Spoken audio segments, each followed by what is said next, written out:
I'm very thin at that point. And I got to find the picture.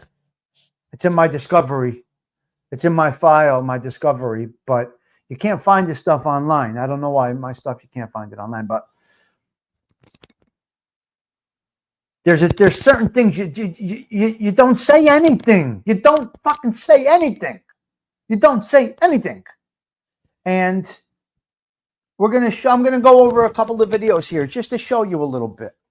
Here's some things. I talked to Mob Facts this morning. They gave me the okay to use their stuff today. The show is demonetized, ladies and gentlemen. The show is demonetized because I'm using some stuff here, okay? All right. Let's go to Joe Valachi for a minute. Let's go over to Joe Valachi for a minute. If this isn't for you, what can I tell you, okay? This is what I'm doing this morning. This isn't for everybody, okay? This is not for everybody. Let me see. Let me put this up here. Check it out. Here we go. Here we go. Listen to this. A special report from CBS News in Washington. The Congress and Cosa Nostra. The story of Joseph Valachi's testimony today before Senator McClellan's investigating subcommittee. To destroy the whole syndicate, the whole organization. That's right. It is. And you would have all put together. I could put together a number of, so many things that it all comes to all one to destroy them. There are just many reasons that add up to the fact you don't think that such an organization should be permitted to operate. That's right. Is that correct? That's right. As the senator put it before, what did I get out of it? What'd you get out of it? Nothing but misery. As you all understand, once you're in, you can't get out. Good evening. This is Roger Mudd. The sworn testimony you just heard came from the lips of Joseph Valachi, lips that supposedly were sealed 33 years ago when he joined America's underworld crime syndicate, Cosa Nostra. But today, before a spellbound Senate hearing, televised nationally, the 60-year-old Valachi talked, and talked in such a way that this convicted dope peddler, burglar, and murderer seemed to draw the sympathy of the crowd and the McClellan committee. Valachi said today he was talking because he wanted revenge. But it is also possible he was talking for self-protection. Because his syndicate boss, Vito Genovese, had ordered him killed as an informer. Right. The two men shared a cell in the Atlanta penitentiary, and Genovese had heard from one of Valachi's co-defendants in a narcotics case that he had become an informer. One night last year, after the cell block lights had been turned off, Valachi said Genovese let him know it. He said, sometimes you buy a barrel of apples, and one of these apples is touched. Is touched? Touched. Touch means a little touch. Not all rotten, but a little touch. True. I see. He said, that apple has to be removed, or it'll touch the rest of the apples. What significance did that have to you? Just shaking my head and listening to him. I said, what significance did that have to you? I was just shaking my head and listening to him. You were shaking your head and listening. All right, go ahead. And, in fact, I was doing it now unconsciously. As I was telling you, I was shaking my head. I just caught myself. Yeah, all right, go ahead. That is what you were doing.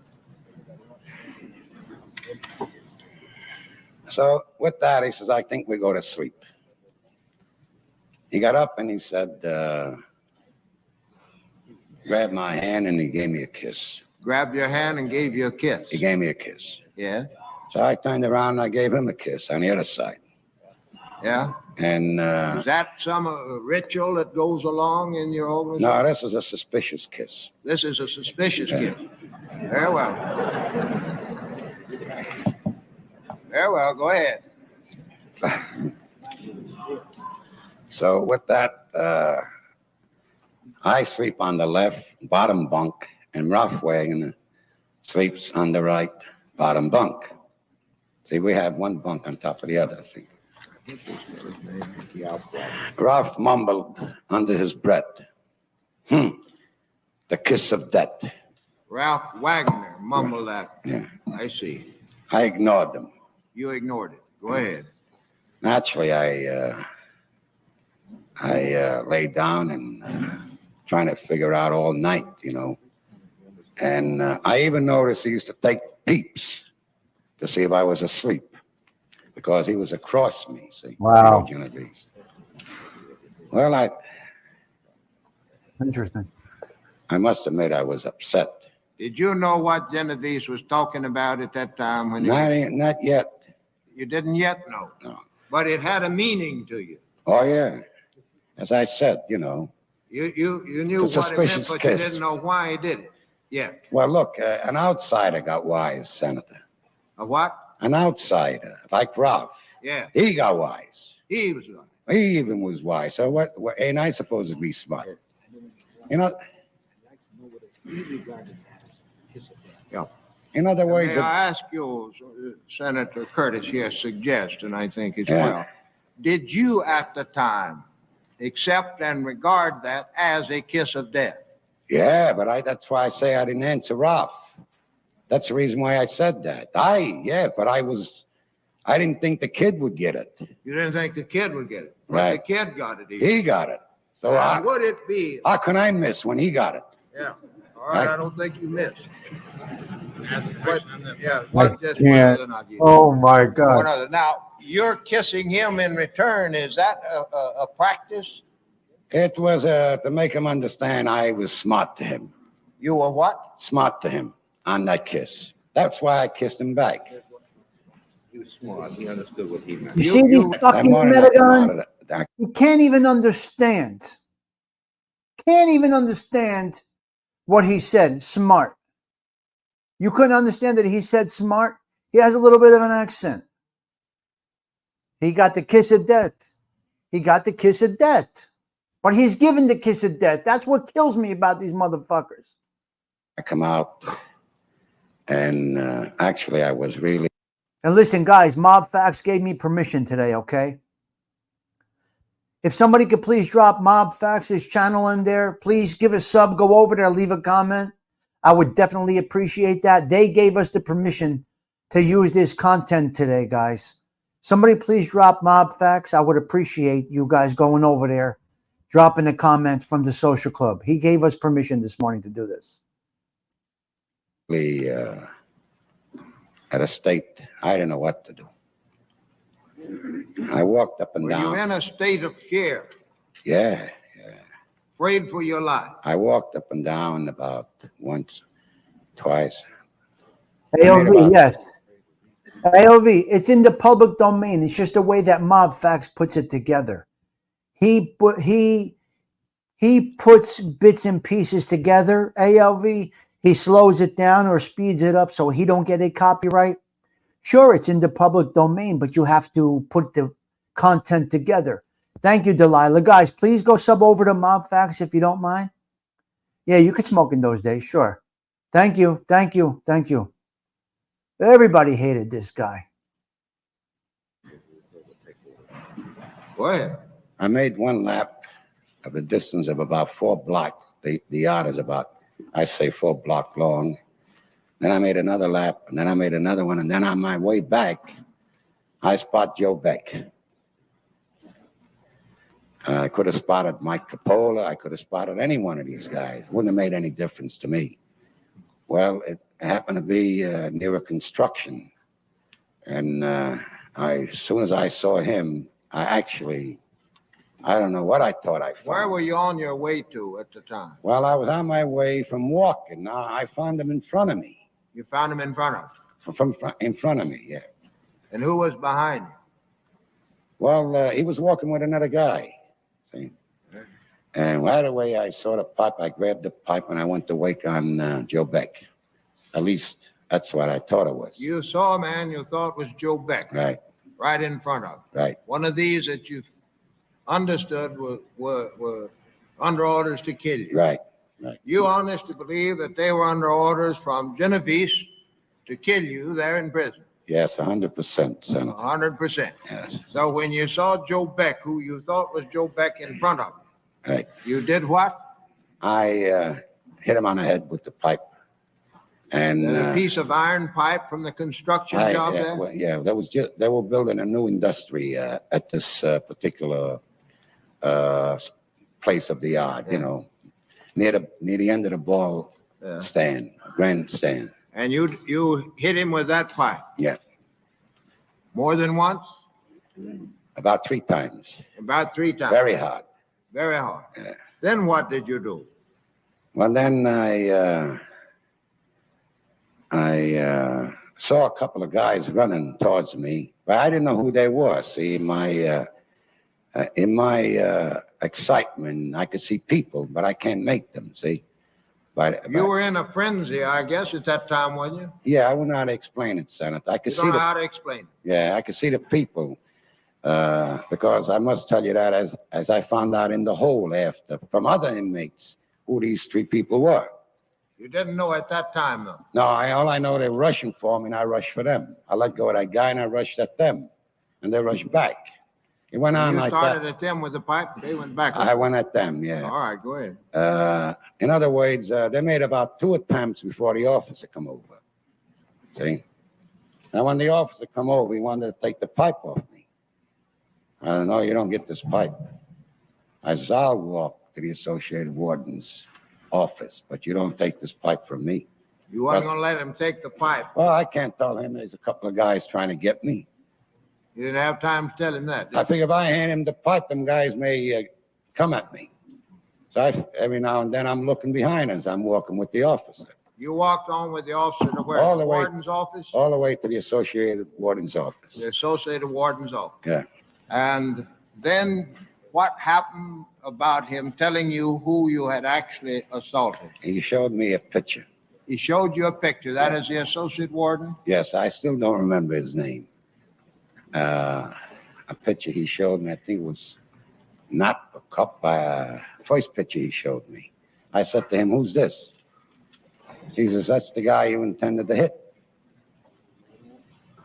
I know, he says, that's the guy you hit. That's the guy you hit. The And first picture he showed. And then he showed me another picture. He took that away, he said, and this is the guy you intended to hit. Well, Is that when you first knew that you had hit the wrong man? yes, Senator. You could imagine how I felt. I told him, just lock me up after that. You what? I told him, lock me up after that. I sank in a chair, you know. You what? I sank in a chair, you know. Sank in- I slumped in a chair. You slumped in the chair. Yeah. Senator McIntyre? Joe, in view of all these disclosures to the FBI and the justice that you've made, how safe do you feel? The way I am now. Right now. How safe do you feel? Now. At Yes. this moment, I feel fine. How would you feel if you went back to prison? I'll have to protect myself again, Senator. I'll have to kill or be killed again. Would it be, If you notice, Senator, I wouldn't say they'd kill me. I'll always fight back, Senator. If I go in prison. would it be fair to say that you went back to prison that you'd be a dead man? If they got at me, I wouldn't be in there 5 minutes, Senator. Is it usually possible for the organization to kill somebody when they're in prison? They want to? The truth? Yes. No. I think he went a little too far, Vito Genovese, in this case. It was at this point, apparently, when Valachi thought Genovese had gone too far, that he decided to sing for protection. An FBI agent was assigned to him full time, and the Justice Department began filling in the blanks on its chart of Cosa Nostra. This is Valachi's great value, says the department. He is the first member of Cosa Nostra publicly to confirm its existence. Senator McClellan is the questioner. May I ask at this time, I don't care to go into details now, but when did you become a member of this organization? 1930. In 1930. I just want to add something, guys. I want to add something about MobFax here. MobFax will not monetize their channel. They take no money. They take no money. MobFax does not accept money. Just so you do know. It's a big, big channel. They do a lot of this stuff, but they do not accept money, which is interesting because most people do YouTube for money. It's just the way it is. They do money, and he's not monetized. He doesn't take the money. He doesn't take money. So I guess he does this out of passion. I guess Mob Facts does enjoy doing this. Lying informants and their enablers were saying he must pay for some of these stuff. It's could be. Yeah, sure. Absolutely. Let's continue. If you're interested, give me a thumbs up. Give me a thumbs up if you're interested. Mob Facts has 135,000 subscribers, and he doesn't accept donations. That's something, Mob Mustang Mike. Let me know if you're enjoying this. Give me a thumbs up. I'm going to continue rolling it. Is that correct? Yes. Well, we might ask you at this time, what are the different positions or ratings or rank in that organization? Starting at the top, what do you have? Well,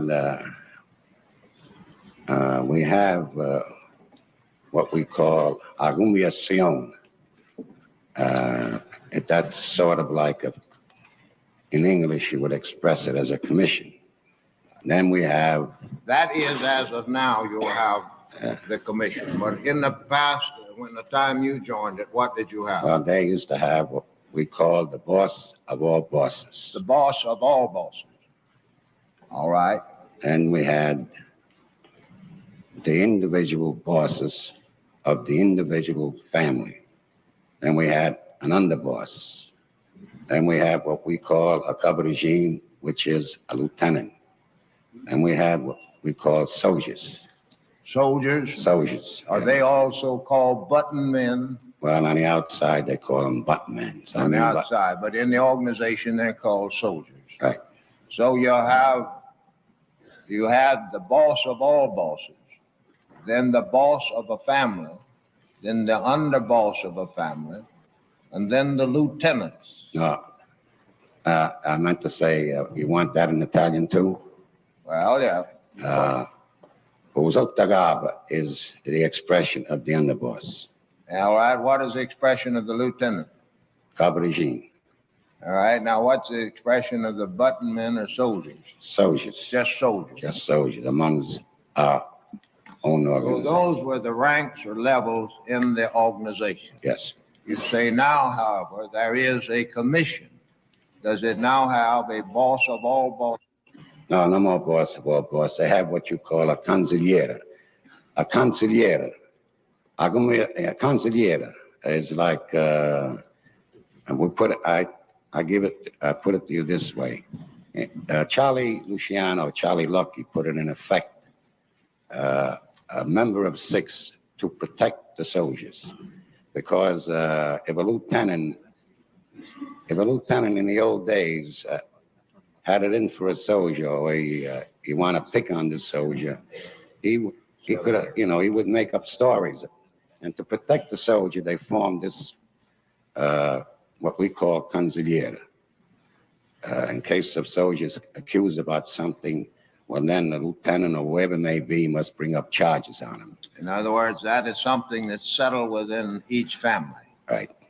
May you be sort of a kangaroo court? I mean, well, you call it a kangaroo court. That's right. Court that you set up in your own outfit. Right. And about how many soldiers would usually be under a boss? Well, did a kangaroo court? Wait. Families have about. Did he called the commission a kangaroo court? Is that what he just said? Teresa, it was 1959. Okay, it was 1959. Oh, okay. Oh my God! Wow. Yeah. Right. Wait. Did they call the commission a kangaroo court? What the fuck? The commission. Listen to me. Let me explain to you something, folks, about the mafia. I want to explain to you something. It's one of the organizations that has withstood the test of time. No matter what has happened, it has been more successful than any company in the history of companies. To this day, in some way, it has survived defection, detection, massive takedowns. It still thrives better than any company other than Nestle or whatever you want, a big company like that. It's been bigger. It's true though, Patrick. It's true though. It is. It's bigger than U.S. Steel. It is a true thing. Oh, 1963, Joe Town Jack says. All right. Oh, 1963. It's right there. Oh, he died in prison 71. Okay. There we go. Say, Vito Genovese has about 450. 400. In and around that. Yeah, 450. about 450. Could be even 500, but I'm giving it. His, I take it, was the largest of these families. Well, I think between Vito's and Gambino's family, just about both large families. I'm talking about Gambino now. How many soldiers belonged to the little army that you were part of? Well, that I was with Vito Genovese. That's the family, see. Or Arab Brigade in Italian. Now, within the ranks of this army of crime, these soldiers, were they all at the same level, or did you have sergeants and captains and some degree? We had, for instance, I'll estimate we say about 20 to 25 gabardines. And we call this a regime, like, I don't know how to call it in English. A regime like, say, for instance, I'll talk about my regime. We had about 30 under one lieutenant, like. Like a regiment. Like a regiment. Let's get some order here, and one at a time, and if you'll address the chair, the chair will recognize you. Now, there's other lieutenants that have 60. They're all getting it varies. Some may have 40, some may have less. It all varies, you know. In other words, within this little army, they're broken up in companies or brigades or something. Right. Yeah. And the whole army would be about 450, 500 under a boss. Yeah, I rate, say, Gambino's family and Vito Genovese just about almost the same, you know, in as far as how many soldiers are concerned. One other question on that point. Do all of the soldiers know each other? Did you know who the rest of the army was? Well, I wouldn't say all of the soldiers know each other. Most of you knew each other. If they meet, one introduces another as you go along in life. Okay. Any further questions? Any questions at this point by any of my colleagues? Any other member? Mr. Chairman, Senator Mudd. I think it ought to be clear that we're not speaking about family in the usual sense. This is not family in the sense of fathers and mothers. Sons. No. We're not speaking about that. This is simply an organization of people who are not necessarily related to each other. Right. No. What'd you say, related? No, we're speaking about the Cosa Nostra. That's the expression they use, but not an immediate family. By no means. It don't mean mother or father or sister or brother or anything like that. Is that what you mean, Senator? Yes. Now, may I ask one more question? Trying to understand family. Do these families meet as such? Do these 450 members, for example, of one family ever meet? Well, for the purpose of doing family business? Well, my family, I'm there 30 years. They never met. Not as a whole. But we did have every Christmas a table, like a dinner. My regime would consist of the 30 I was telling you about. And the rest of the families here and there, some did and some didn't. But my family, the one I belonged to for 30 years, never met as a whole. So they didn't even know each other, really? Well, as I said, they would get to know each other as they went along, and meet you meet quite a bit in life as you go. When you may be someplace and you know a member, and he's with some member you don't know, he'll introduce him to you. In other words, when they asked you to do something like that, you will tell us about that later in the hearing. Right. Is that correct? And that's the only thing you did for them. That was the only relationship. Is that right? During the afternoon, Valachi told the committee of his progress from childhood to Cosa Nostra. Quit school at grade 7A, got his working papers at 15, lied about his age and worked honestly for 1 year as a river barge captain, and then in 1922 joined a burglary gang on 108th Street in Manhattan. His colleagues, Big Dick Amato, Giovanni Schicciolani, known as Al Brown, Joseph Gagliano, known as Pip the Blind, Charles Albero, known as Charlie Bullets, and Frank Calachi, known as Chick 99.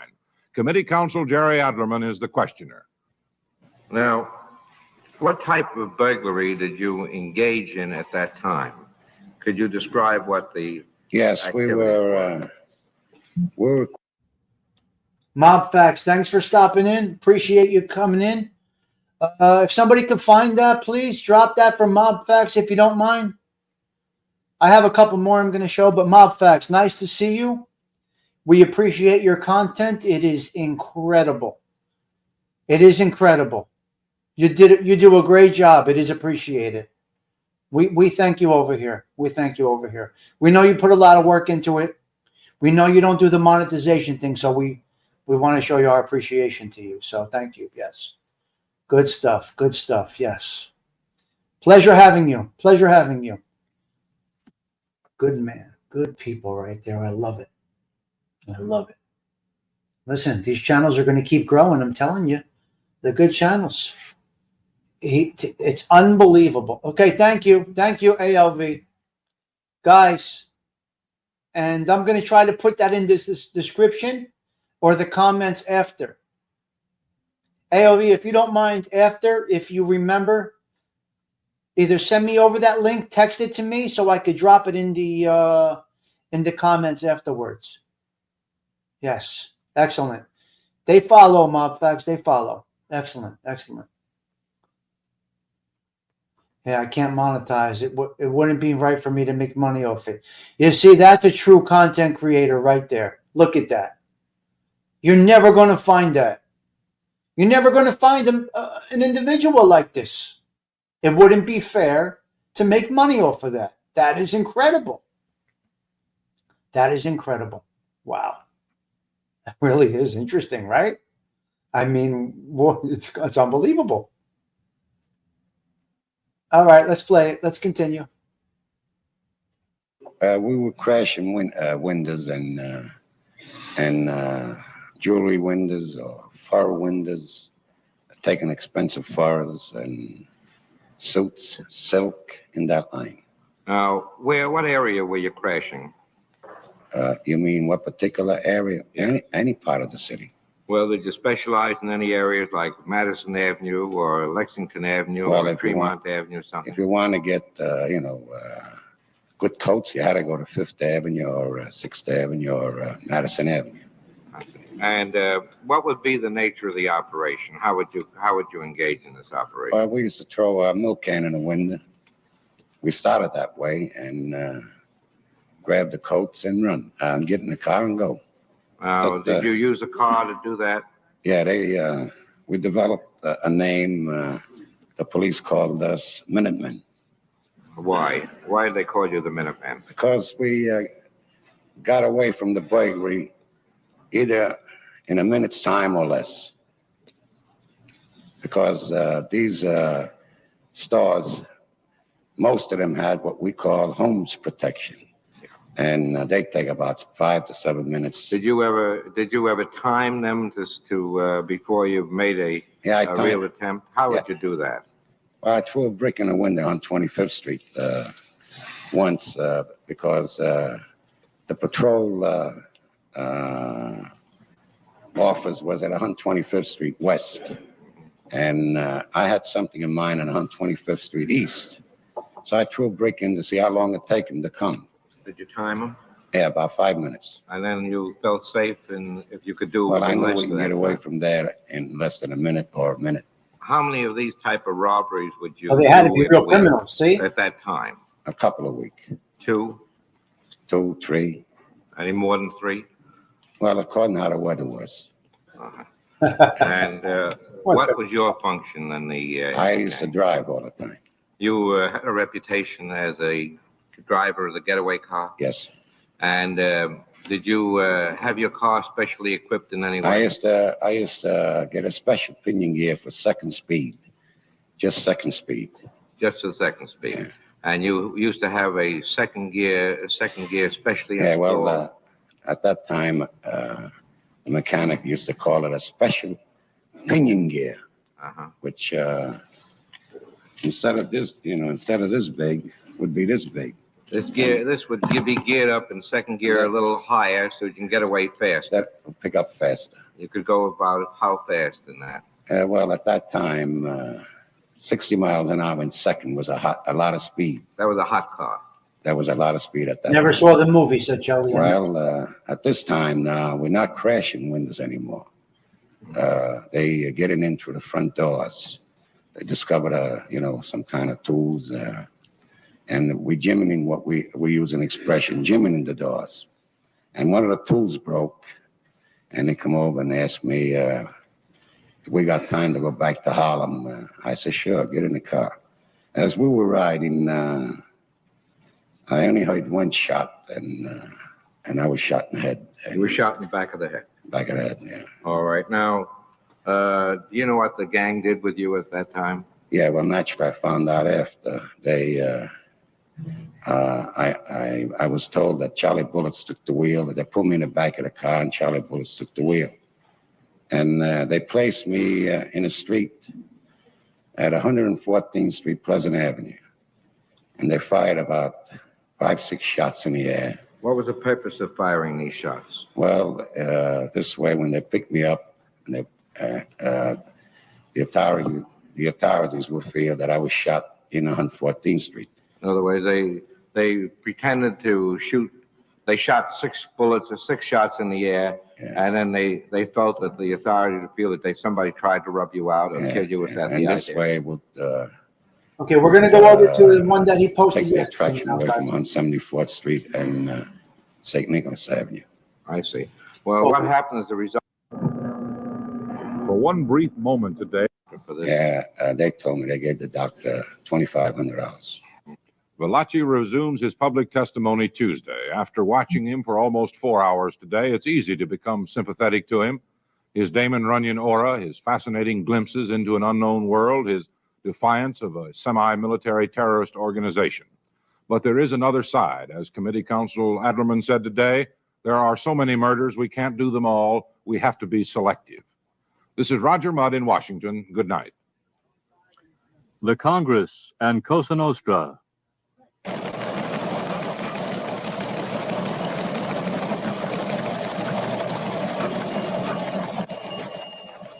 This program was on edited videotape. This has been a special report from CBS News. For one brief moment today, the nation's most televised criminal left his seat at the witness table to confer very privately with the nation's most televised senator. The limelight followed, but the microphones could not, as Democrat John McClellan of Arkansas and gangster Joseph Valachi of the Atlanta Penitentiary whispered about Congress and Cosa Nostra. This is a special report from CBS News. The Congress and the Cosa Nostra. Here now is CBS News correspondent Roger Mudd. Good afternoon. As Joseph Valachi began his third day of testimony before the McClellan Investigating Subcommittee, the guard of U.S. Marshals that accompanies him seemed larger, and the precautions to protect him seemed more elaborate. Valachi, though never a big-time operator in the criminal underworld, has now reached the point where he is naming names of those he says are responsible for a string of unsolved gangland murders in... Mob facts. Is it weird to see your own stuff? I mean, it's got to be weird to see your own stuff. I wonder sometimes, because you're watching your own stuff here. It's interesting. Let's see what he says now here. 1930 and 31.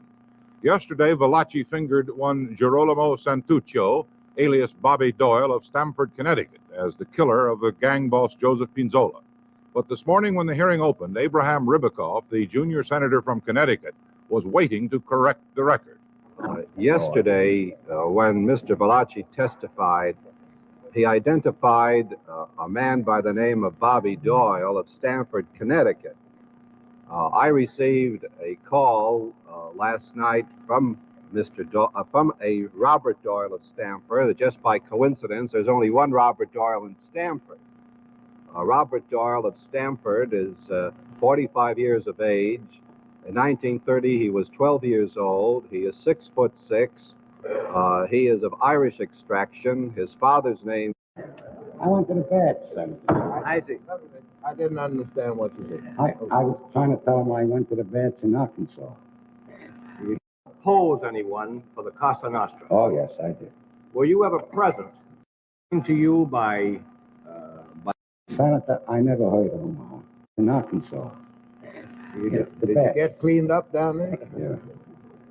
You know the 21-day bats? Yeah. All right. Have you ever been in Chicago and made any contacts with the Cosa Nostra? No, I stopped in Chicago on the way to Arkansas. Yes. Did you make any contacts with any of the... No contacts. I mean, in Utica, yes. No, I mean in Chicago. No contacts. Have you ever been in Kansas City? No, not that I recall. And have you ever been in Omaha? Nope. Nebraska. Now, do you know whether or not there are members of the Cosa Nostra operating in Omaha? Senator, I never heard of Omaha. I never heard anything about Omaha. Does the Cosa Nostra deal with people who are not members? In other words, do they put someone in the numbers racket and cooperate with them even though they are not members, haven't been taken in as members? They do. In fact, they use a great many people. They do. Senator McIntyre. Joe, have you ever been to Boston? In Boston, yes. You ever hear of a man named Petriarca? Yes, sir. Tell me, there's just a few questions in my mind. Yesterday, when you're discussing contracts, that you get a contract. Yes. Is this something that's assigned to you by one of the bosses or lieutenants? Is it given to an individual of the family, or is it given to a group of individuals? Well, 99 times out of 100, Senator, it's given to you by a lieutenant, to the one whom is in charge of that particular contract. It could be I, it could be anybody, but that one particular soldier will get the contract, and then he picks himself who he wants to take along with him. Is that what you mean, Senator? And this man who gets the contract does the actual planning of the operation, whatever it may be. That's right. Yeah, he's in charge. Now, one other question. Did you ever propose anyone for the Cosa Nostra? Oh, yes, I did. Were you ever present, not at the table, but were you ever present at any other initiation other than your own? Well, right now, I never remember being present, Senator, in any tables. Very well, let us proceed now with yesterday. We had, were approaching at least, leading up to the killing of Masseria. Masseria? No, We can't pronounce our name. We had just gotten to the point where he had been They can't pronounce our name. taken to a restaurant somewhere. Is that correct? Yes, Senator, at Coney Island. At Coney Island. Now, who got him over there to the restaurant? His friends, Charlie Lucky and Vito Genovese and Cyril Terranova. Those three persuaded him. Well, they were the important ones. I didn't understand you. They were the important ones. They were the important ones that got him to come over there to a dinner. And prior to that time, had he been staying in pretty closely and not going out much? Senator, I was told that he had about 3-4 doors before his own brother could get to him. Had to go by what? 3 or 4 doors before his own brother can get to him. Doors, I see. What I was trying to determine was that you had been trying, actually, your side, the Maranzano group, had been trying to get to him to kill him for a good while, had they not? Oh, yes, Senator, yes. For some months. Yes, Senator. And when you were unable to do it, well, you finally got, as I understand you, this Genovese and these others to set him up for you. They set him up for Maranzano. They came to times that they will take care. In other words, they didn't want the Maranzano's men should have anything to do with it. They wanted. Zelda, you're confused as to why he's a rat? Is that the question, Zelda? Because he felt like he was going to get killed by Vito Genovese. He got the kiss of death in the prison cell. He felt he got the kiss of death in the prison cell, And then that made him turn. That's what he said in the beginning of this, yes. To do it themselves. They wanted to do it. Themselves. That is, his own lieutenants, his own people around him wanted to do it. That's right. And they got him over to this Coney Island restaurant. Right, I understand it took them about 5 to 6 months to get him there. Took them 5 or 6 months to get him there. And that's when it happened. That's when the Maranzano crowd didn't do that killing. No, they did not. It was Mazera's own people. His own people. That killed him at that restaurant. Right. Were there very many present? Do you know you were not present at that? I wasn't there, but I was told. Zero was there, Vito was there, Charlie was there, a fellow named Cheech was there, and Joe Stretch was there, and. They even, somebody described to me, I don't remember who, our Zero was so shaky in putting the key in the ignition that they threw him off the wheel. I'm talking about Zero Tavanova. And they threw him off the wheel, and ever since then, Zero Tavanova was getting what we call buckwheats. Getting what? What we call buckwheats, you know, like he was being stripped. You know, a little at the time, he was being taken off, his power was being taken away from him. And after a while, he took a sore heart and he died from a broken heart. I'm talking about Zero Tavanova.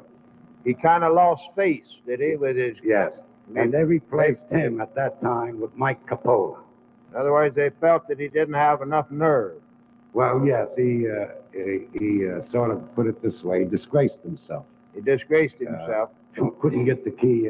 By showing his nervousness. Yeah, he was shaking. So I got that from the soldiers as we go along in life.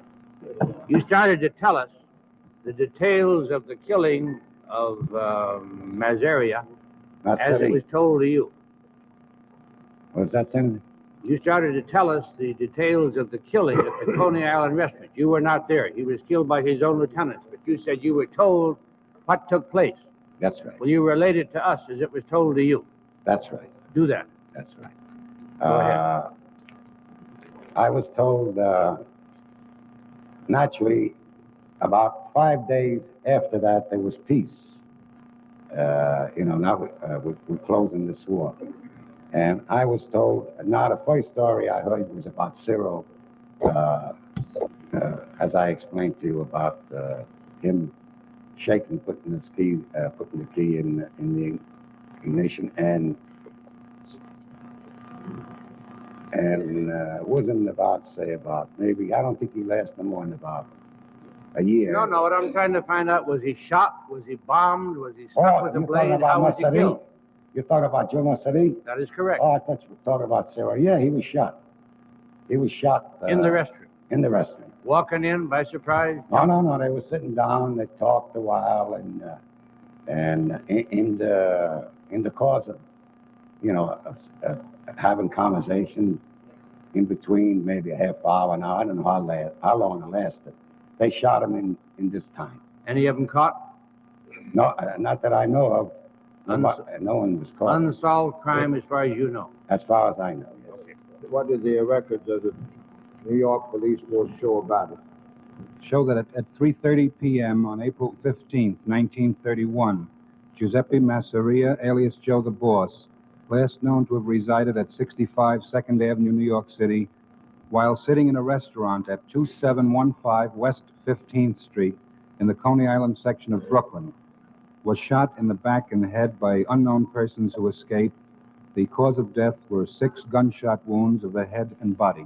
This is an accurate shot case. in the back. In the back and in the head. Wow, Ralph Salerno. He's been around till recent years.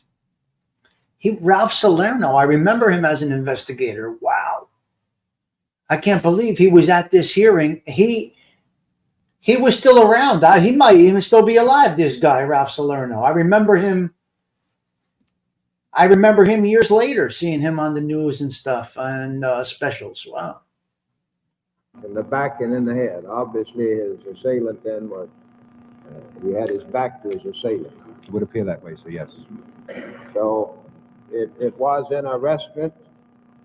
In the Coney Island section of Brooklyn. We are never able, with the police never able to determine, get any lead on who may have committed the crime? Not to the point where there was evidence which could be presented to a grand jury. We didn't get sufficient to present to a grand jury. No, sir. You were here yesterday when Mr. Valachi talked about the shooting of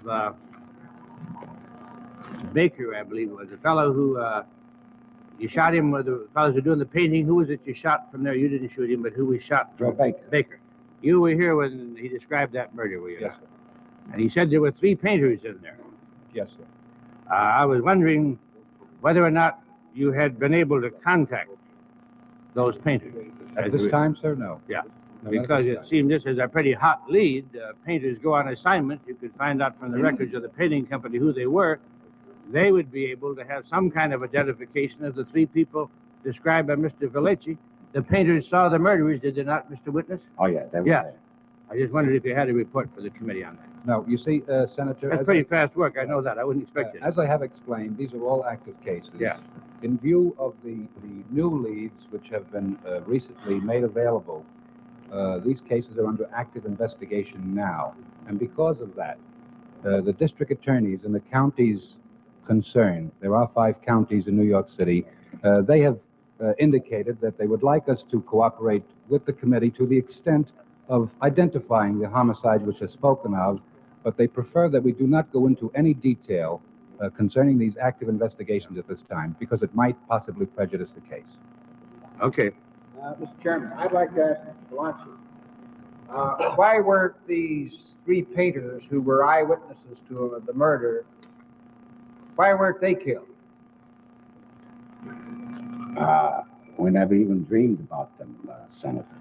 In other words, the concentration was on the marked man and nothing else. That's right. On Joe Baker. Yes. What is the rule about that in the Cosa Nostra, where you take a contract to kill somebody? What obligation do you have not to kill others that may be with them at the time? Well, as far as I could talk to Maranzan, he gave us orders all the time. He was always careful about hurting any innocent people. And these painters, it wouldn't figure for them to talk. How many were killed during this 14-month period of undeclared war and what you term declared war? Do you know how many people were killed altogether during that time on either side or both sides? Senator, I got the score. The score was we lost 1, and they lost from 40 to 60. From 40 to 60? Yes. From 40 to 60 people killed as a result of this undeclared war and the declared war that followed after the 2 men were killed that identified your group as the killers. Is that correct? That's correct. These would be in the other group, the Mazara group. Well, you always have to call it Massari's group. Who? Massari's group. Massaris, that's the way you pronounce it. Do you know the name of the one of your group that was killed? Ours, we lost the one in Chicago. He was Joe Aiello. He was from Chicago. Yes. So with the 1931 murder of Joe Massari, Salvatore Marenzano became the boss of all bosses in the New York area. A big 5-day running banquet is held to raise money for the new boss and his soldiers. They raise $115,000, but Valachi says he gets none of it. He resumes his part-time burglary work to stretch the dollar, and then one day is summoned to the boss's home on Avenue J in Brooklyn. Valachi says Marenzano told him he had paid him nothing because he doesn't want to lose him. There is a new gang war coming. So he told me that we can't get along. He meant he can't get along with Charlie Lucky and Vito and them, and he gave me a list. He says, we got to get rid of these people. Got to get rid of them. We got to get rid of them. So on the list was, I'll try to remember as I go along. Al Capone, Frank Costello, Charlie Lucky, Vito Genovese, Vincent Mongo, Joe Adonis, Dutch Schultz. These are all important names at the time. Some 10 or 12 altogether? 10 or 12, yes. Now he tells me, I forgot to tell you, Senator, there was a rumor passed up in the office a little while before, say a week, a few days before. As I'm talking now, I remember that. Not to come up in the office with any guns. Nobody come up there with any guns because they expect the police up there. I got to talking with some of the members, and I said I didn't like that order. So he said, this other fellow, whoever may have been, he said, what do you mean? I said, I don't know. I says, I'm afraid that they're trying to prepare us to be without any guns. I just don't like it. That's the way I talk. Well, we let it go that way. Now, when he told me about the mattress, and he told me that he was going to have the last meet at 2 o'clock in the office tomorrow. Now, by mattress, did that mean that you would hole up in the house and just sleep on mattresses somewhere? Well, you see, that's the way... Give us a description of what you mean by it. You see, we were using mattresses, for instance, when they move from one house to another. Now, the purpose of that is you never know when you're going to go in a minute's notice. So they used to use mattresses. And naturally, he always had the bedroom. See, that was when I was at his headquarters. That's the meaning of mattress. So that's why I understood. Yeah, did I give it to you clear? I think so. Go ahead. So I said, can I talk to you? We called him in Italian, Don Dried. Don Dried means Don Sarto. See? I said, can I talk to you? Well, he was the kind of a man you could talk to.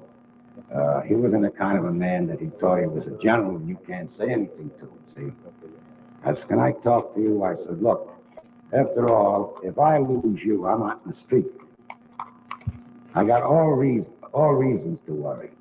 I said, once you go on this appointment, can't you let Angel Caruso go? I said, if it's this, your last meet, he's not, I gotta go. You were trying to keep him. I'm trying to tell him, if this is your last meet, why should you go when the other ones, they usually send the underboss? In other words, I'm trying to tell him, if you got something in mind, why jeopardize yourself for the last time? Well, he's not. Who was he to meet with? Vito Genovese and Charlie Lucky at the office on 46th Street. Whose office? Mananzano's office. He was going to his office to meet them? Next day. At 2 o'clock? 2 o'clock. All right, go ahead. So he's telling me about what we're going to do, how big we're going to be, and well, I wasn't interested at Senate at this time, and I feel, as I say, I was away. Now I go back again. I wasn't too happy, but I went along. He told me I should call the office at 1:45. Were you to be there, meet him there at 2? No, he told me to call the office. Call the office? At 1:45. And that afternoon, I called the office at 1:45, and Charlie Buffalo answered the phone. He said that everything was all right. He said I need not go down. So that day I met, the Gep came around, and he decided to go to Brooklyn. We knew a couple of girls in Brooklyn. I said, it's a good idea. We got nothing to do. We took a ride to Brooklyn. We were away all that day, And we got back in New York about 12:30, 1 o'clock in the morning. And we landed in Charlie Jones's restaurant on 14th Street, 3rd Avenue. And while we went in the restaurant, we had the girls with us. When we went in the restaurant, I noticed there was like some guy who walked in and looked us over. He walked out again. Then I noticed another guy who walked in looking us over. I looked at the gap. He looked at me. And I says, I don't know. So Charlie Jones, which is sort of a businessman, like he ran prop games, he owned dance halls, and he was in that line of business. See? So he moved over to me. He told me, go home. And I walked outside. I looked at the gap. I said, well, what do you think? He said, I don't know. He says, we'll break it up. I said, all right. I gave the girl some money. I told him to go home, back to Brooklyn. And I went home alone, and I left the gift down there. So when I rode through Lexington Avenue very slowly, when I reached in Harlem, see, in the same place where we used to hang out. And I noticed there was about 6 or 7 boys on the avenue. As I passed by, they whistled at me, but I didn't stop. I kept going. So I went home. I lived about 2-3 blocks away from there. About 10-15 minutes later, 3 of the boys that I proposed and put in were all shot up, but they weren't hit. They only had powder marks. Powder marks? Powder marks all over. They didn't have bullet marks, just powder marks? Just powder marks. It's amazing. All 3 were missed. So I said, were you on the corner when they whistled? What are their names? You want to give their names? Yes. Buck Jones. That wasn't Charlie Jones now, the one that's down the road. Buck Jones. All right. Piggy Muggins and Johnny D. Johnny who? Johnny D. Dulles. All right, go ahead. Well, I had the newspaper under my arm. I still can't figure it out. All of a sudden, when I went in the house,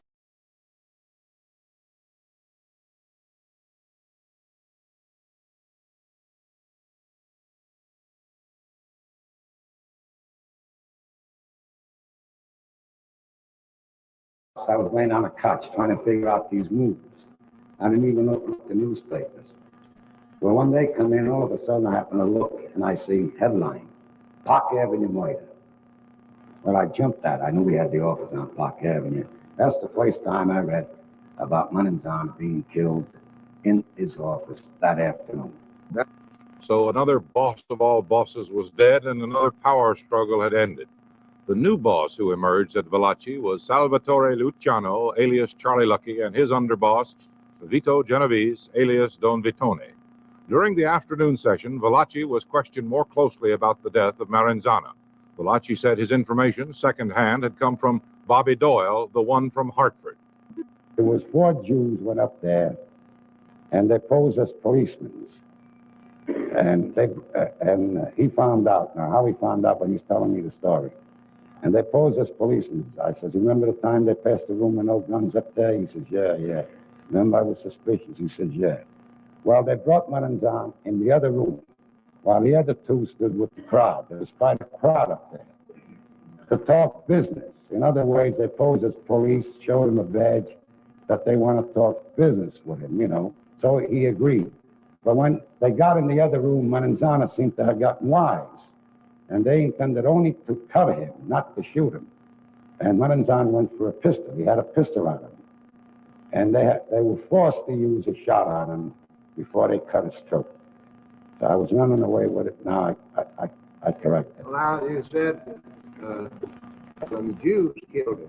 Is that right? What's that? The Jews, yeah. Who had well, later on, dressed as policemen. They acted as policemen. They posed as policemen. Posed as policemen. Right. And were they members of Casa Nostra? No. Well, how did they get into the picture? Well, they were close. They were very close with Charlie and Vito at that time. That's Meyer Lansky's crew. They were close to Vito and Charlie Lumpkin. They were close with them. Well, were they? Did you get any information they were employed to commit this murder? Well, Senator, they seemed to work together at times. See, they had trouble of their own later on, which I'll explain. And Vito and Charlie helped them when they had trouble among themselves. Valachi testified he learned 6 years later that one of the 4 killers was Red Levine. He said Levine himself told him of the killing. Within a week of that murder, Valachi had switched gangs again, this time joining up with Luciano and Genovese. Valachi returns next week to Capitol Hill. We shall return later tonight for another special. Great stuff. Great stuff. Okay, now we're going to look at how you should testify. Great stuff, Mob Facts. Beautifully put together. Yeah, 60-something years. Right. Because I'll be 56, and I was born in 69, so close to 60 years. Right. Okay, hold on now. Let's check this one out, if we can put this one up. How you're supposed to testify. Let's check this one out. Where are we? Let's see if we can do this one here. Here we go. All right. We got another gem from Mob Facts right here, guys. Here is how you're supposed to testify. Watch this. Here you go. The subcommittee will be in order. This is how you're supposed to testify. Our next witness will be Mr. Nicodemus Scarfo of Atlantic City, New Jersey. Given the amount of testimony introduced before the subcommittee relating to Mr. Scarfo, the subcommittee has deemed it appropriate and necessary to call Mr. Scarfo personally and to provide him with the opportunity to respond to the evidence now before us. Mr. Scarfo's appearance is pursuant to a subcommittee subpoena. Mr. Scarfo, if you would please stand and raise your right hand. Do you swear that the testimony that you're about to give before this subcommittee is the truth, the whole truth, and nothing but the truth, so help you God? Yeah, I will. Please be seated.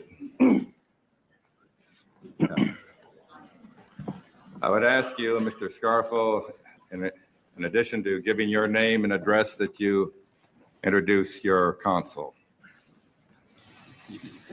Mr. Robert Simone. And where does he practice? You want him to answer that? Yes, I would like the witness to answer. Philadelphia. Mr. Scarfo, where do you currently reside? Your Honor, may I make a brief explanation of Mr. Scarfo's current status and position? That I promise it will be brief. Yes, with the assurance that it will be brief, we will permit it. Mr. Scarfo is presently here pursuant to the subpoena. I had some communications with counsel for the committee, and at that time, I advised counsel for the committee that Mr. Scarfo would be invoking his rights under the Fifth Amendment of the United States Constitution and possibly under the Fourth Amendment of the United States Constitution. The reason for the explanation is this, that Mr. Scarfo is presently involved in an appellate procedure in the Third Circuit Court of Appeals, in which we are contesting the legality of a search of his premises in relation to a case that is pending on appeal. Certain records were taken from a drawer in his apartment, and that search is now the subject of a decision that is pending in the Court of Appeals. It's already been argued. So I wanted to explain why we would be possibly invoking a Fourth Amendment right as well as a Fifth Amendment right. Also, since Mr. Scarfo received the subpoena, certain agents of the Federal Bureau of Investigation came with a search warrant to not his home, but the office of Scarf Inc. And you've already heard testimony that Mr. Scarfo spends a great deal of time in there. And with this search warrant, Mr. Scarfo's sister, who lives in the same building, Mr. Scarfo's mother, Mr. Scarfo, and others were not permitted to remain while the search was going on, and they were taken out of the building. We believe although cannot prove, and we've heard nothing to the contrary, that the place was at that time wired or bugged. As a result, Mr. Scarfo and myself, as his attorney, believe that possibly his Sixth Amendment right to counsel may have been infringed upon. And I just wanted to explain that to the panel. I understand he also does not have immunity. No. He doesn't even have immunity. No immunity. And still check it out.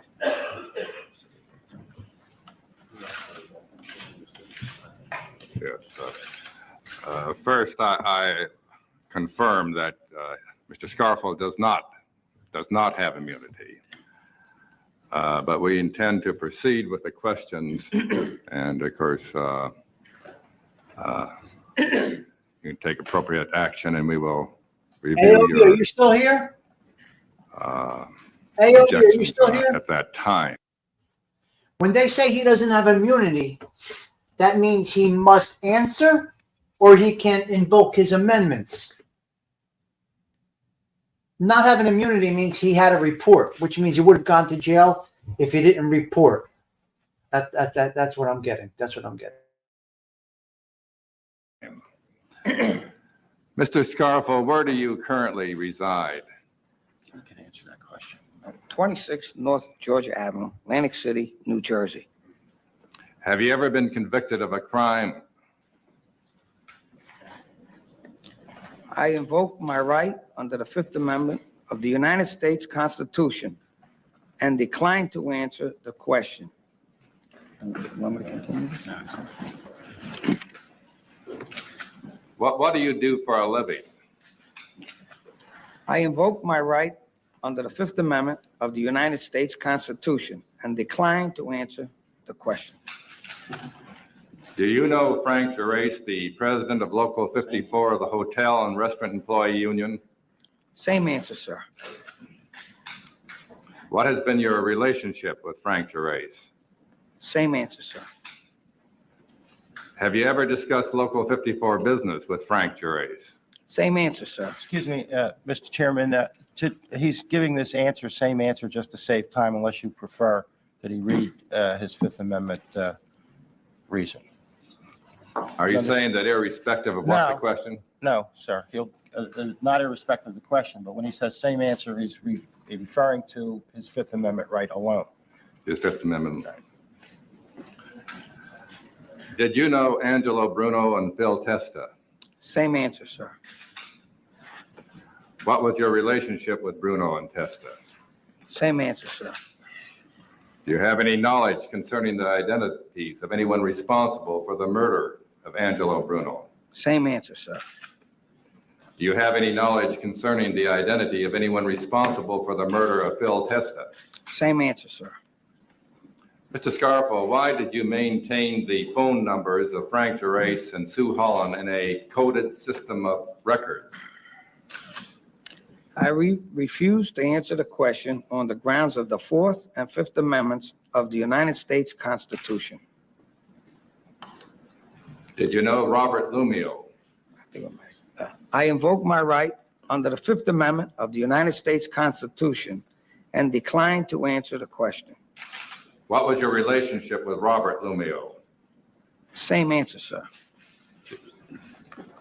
Did you ever discuss Local 54 business with Robert Lumio? Same answer, sir. Do you know any of the following individuals associated with Local 54? Al Diodone, D-I-A-D-O-N-E, Vice President; Eli Kirkland, Organizer; Carlos Lassane, Grievance Manager. Same answer, sir. Do you know Frank Latino? Same answer, sir. What has been your relationship with Frank Latino? Same answer, sir.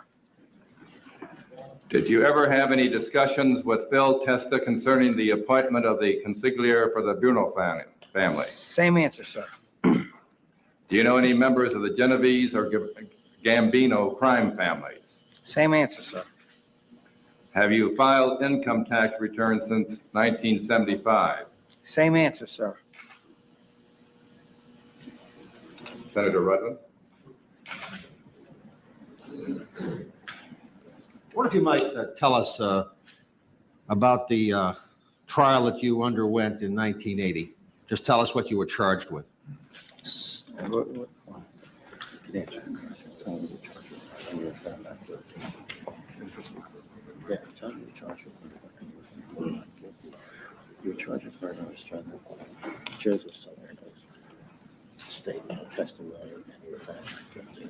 is unbelievable. I was charged with murder Unbelievable. on the strength of Joe Salerno's testimony, and I was also found not guilty. I understand that. You were acquitted.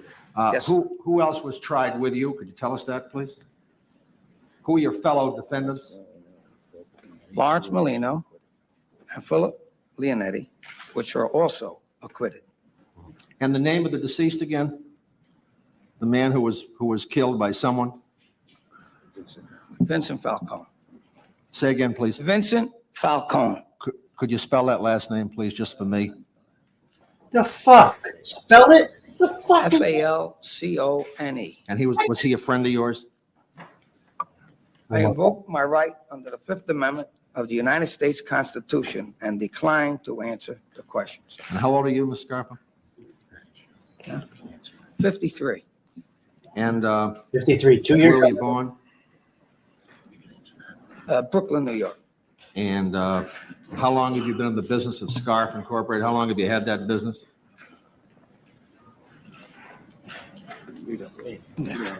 I invoke my right under the Fifth Amendment of the United States Constitution and decline to answer the question. I'm going to ask counsel to have Mr. Scarf advise him again. Did he get your instruction correctly? I just asked him at what time Scarf Incorporated was in business.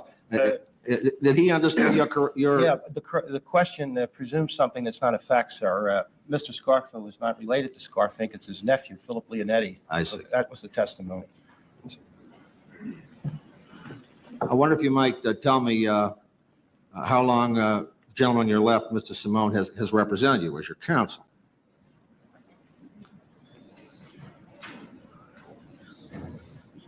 They are great together, man. Bobby Simone. He's great. Bobby Simone. 4 or 5 years, sir. And do you own any real estate anywhere at all? I invoke my right under the Fifth Amendment of the United States Constitution and decline to answer the question. Well, are you currently employed? Same answer, sir. Do you have a safe deposit box anywhere? Same answer, sir. And did you see Ralph Natale this morning as he came into the building here? Yes, sir. Yes, sir. Is he a friend of yours? Same answer, sir. How long have you known Ralph Natale? Same answer, sir. I think the record is replete and complete.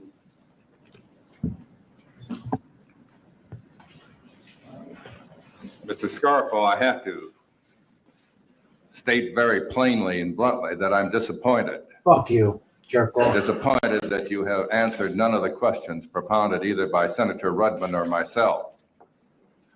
You have sat here this morning and your name and involvement in matters under investigation by this subcommittee have been prominently mentioned and discussed.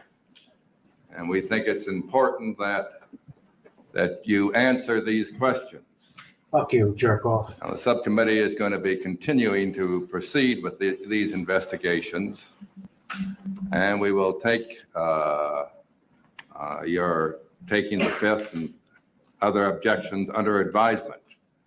I admit and recognize that you have a constitutional right to take the Fifth Amendment where it incriminates yourself, but very candidly, in any number of these questions, it's extraordinarily difficult to see why this action is appropriate. This will conclude the questioning of you, Mr. Scarfo. As I said, we will perhaps be back in contact with you. And the subcommittee is in recess until tomorrow morning at Thank you very much. 10 o'clock. Sir, your attorney, I need Bobby.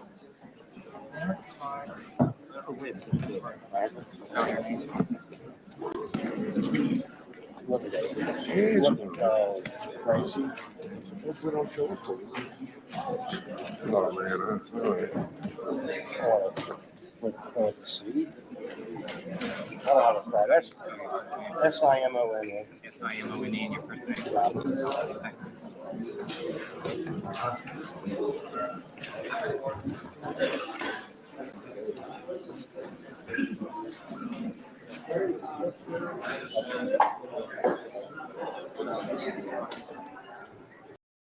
Another masterpiece by Mob Facts. Okay, so that's how you're not supposed to testify, right? Now let's go to Mob Facts, the latest one from yesterday. Let's check out what Mob Facts put up yesterday. Here we go. Here we go. Where is it? Is this it right here? I think this is it from yesterday. Hold on a minute. One day ago. Okay. So let's check out this one from Mob Facts right here. This is from yesterday. Great stuff, man. This is for the people. Crime is fighting a new enemy. It's the enemy within. You might call them the me generation of mobsters. Men who put themselves before the family. Men like Salvatore Sammy the Bull Gravano, one-time right-hand man to reputed mob boss John Gotti. Federal prosecutors say Gravano is their secret weapon against Gotti, who's standing trial now in New York City. There have been many others like Gravano, men willing to take a deadly risk by telling family secrets. Chief Correspondent Chris Wallace found out what makes the risk worth it to break the sacred code of silence known as omerta.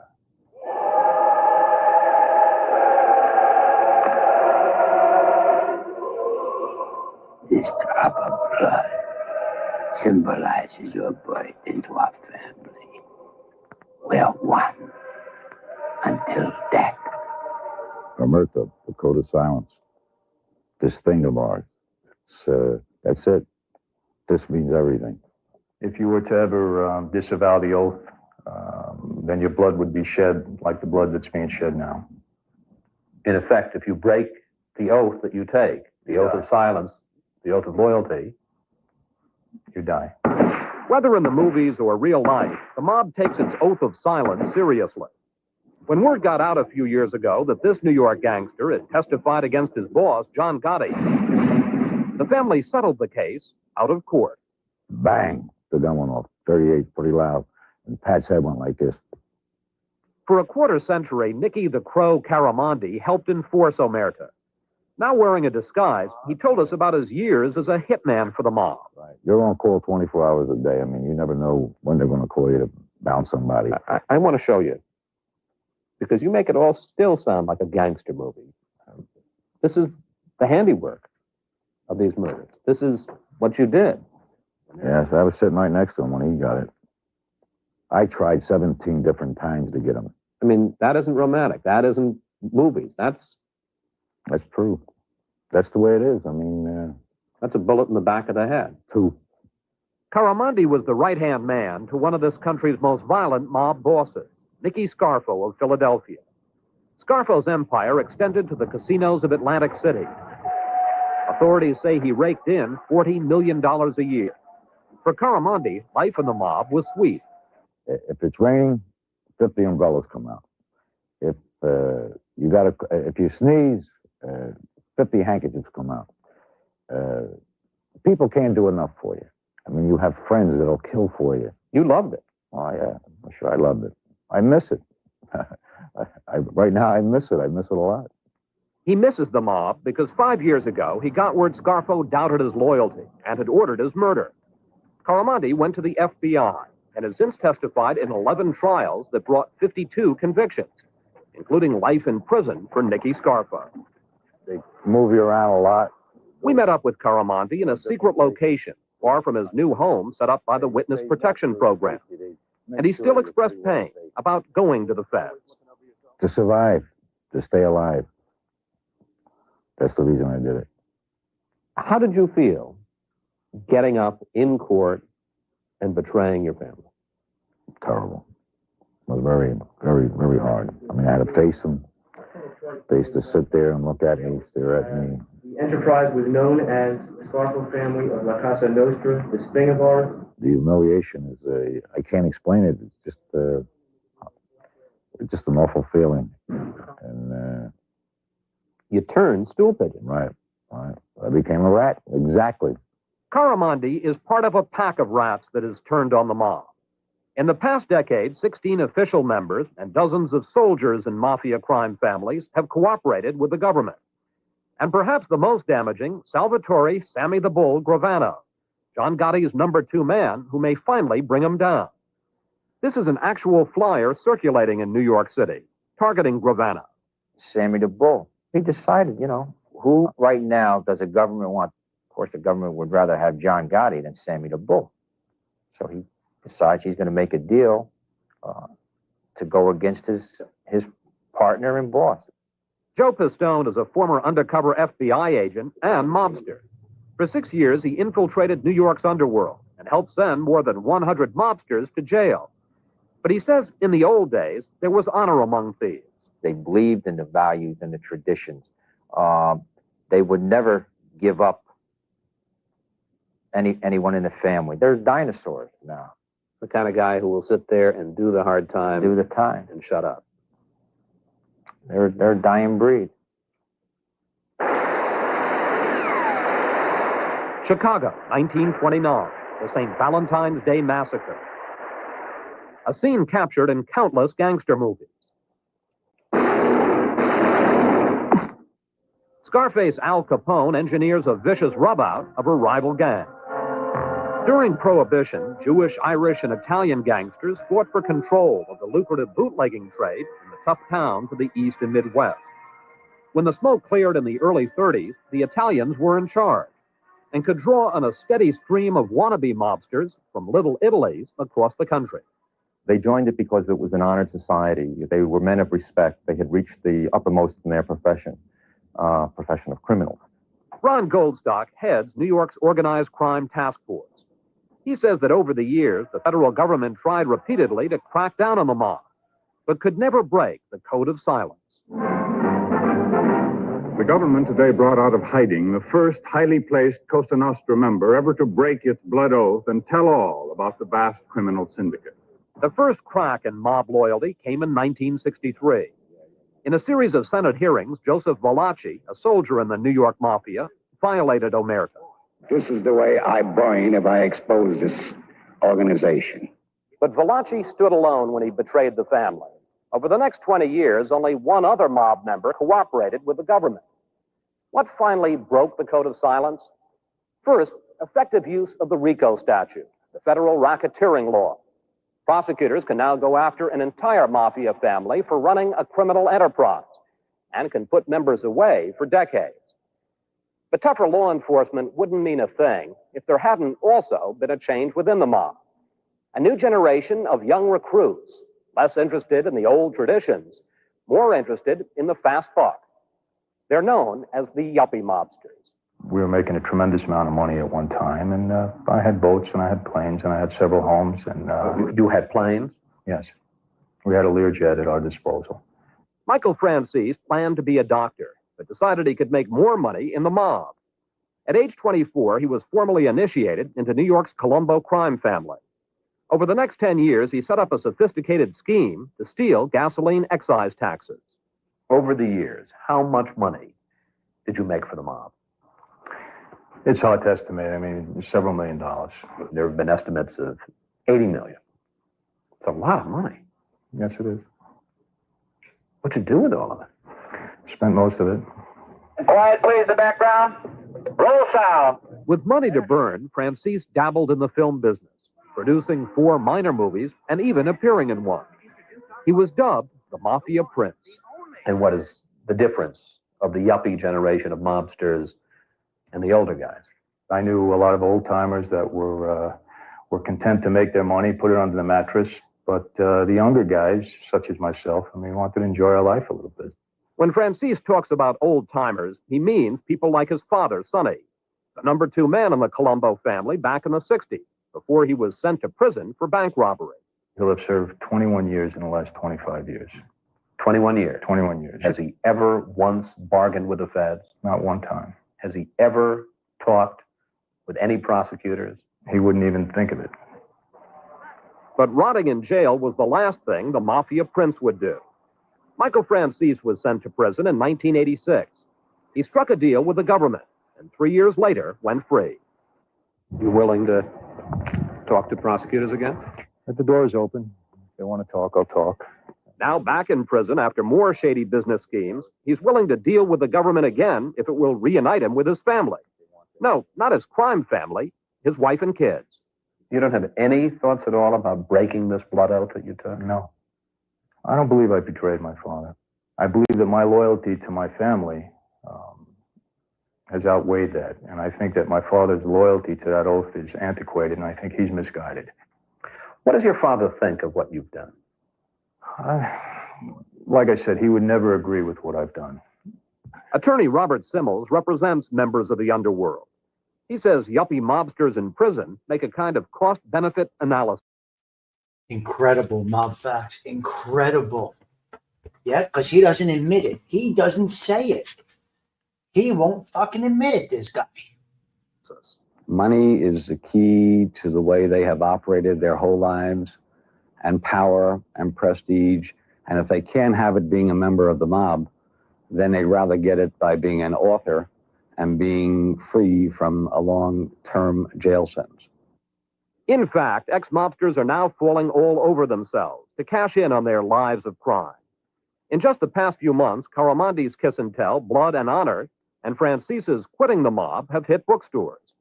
And look at Henry Hill, first a best-selling book, then a hit movie. This small-time former Brooklyn mobster has set up what amounts to a cottage industry. You've made a lot of money as an ex-mobster, haven't you? I've made some money, yes, sir. There was the book, Wise Guy. What was your cut from that? A little over $250,000. There was the movie Goodfellas. $500,000. And now you're talking about a TV series? Correct. What kind of money might you make from that? It depends upon how many episodes it goes. You make a fortune as a wise guy. Then when it becomes inconvenient, you flip. And now you're making money telling the story. I mean, it's a good country, America. Now that mobsters who turn can not only survive, but thrive, law enforcement officials say the bosses are increasingly vulnerable. That after 60 years, the mob is on its last legs. The situation in New York is to the point now where no one wants to actually take over, be the boss of a family, because they know they're going to get targeted. What is the cumulative effect of all of this disloyalty? The infrastructure of the mob is crumbling. In 10 years, the mob is going to be unrecognizable. The feds say they have got the mob on the rope. It's never going to die. It's something that just won't die. They're going to nibble the FBI here and there. They're going to do a little damage to individuals, but not to the structure of the mob.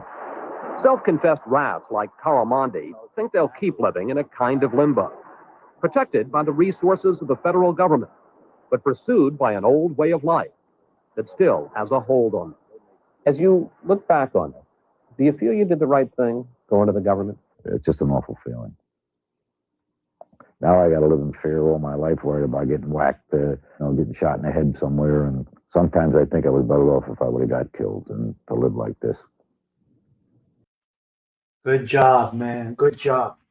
I think when we have Joey on after football season, we'll Freddy Krueger sweater. Oh my God.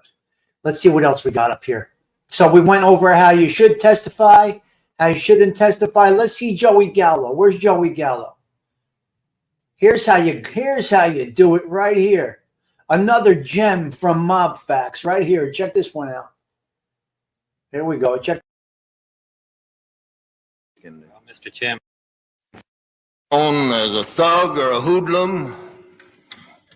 Is that the classification or category you'd come in?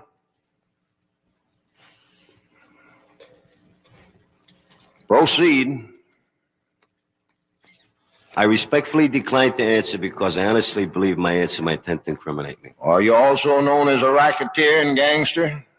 I respectfully decline to answer because I honestly believe my answer might tend to incriminate me. What labor organization or unions are you now associated with? I respectfully decline to answer because I honestly believe my answer might tend to incriminate me. All right, proceed, Mr. Kennedy. Mr. Chairman. Known as a thug or a hoodlum?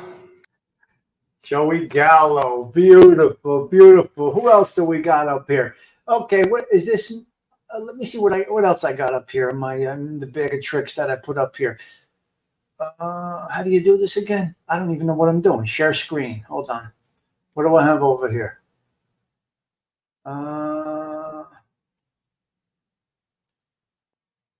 Here we go. Wait. Check this one out. Here we go. Mob Facts. Here's another gem. Mob Facts. Where are we? Witnesses are sworn, so will you please stand, raise your right hand. Franzese.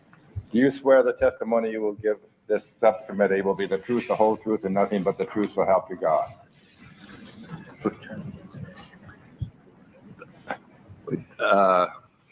Would you tell who is accompanying you and in what capacity? Morning, Senator. My name is Bruce Kelton. I'm attorney for Mr. Franzese. Yeah, I assume you're not going to answer any questions. No, I'm not. All right, Mr. Franzese, if you would proceed with your statement. Okay, sir.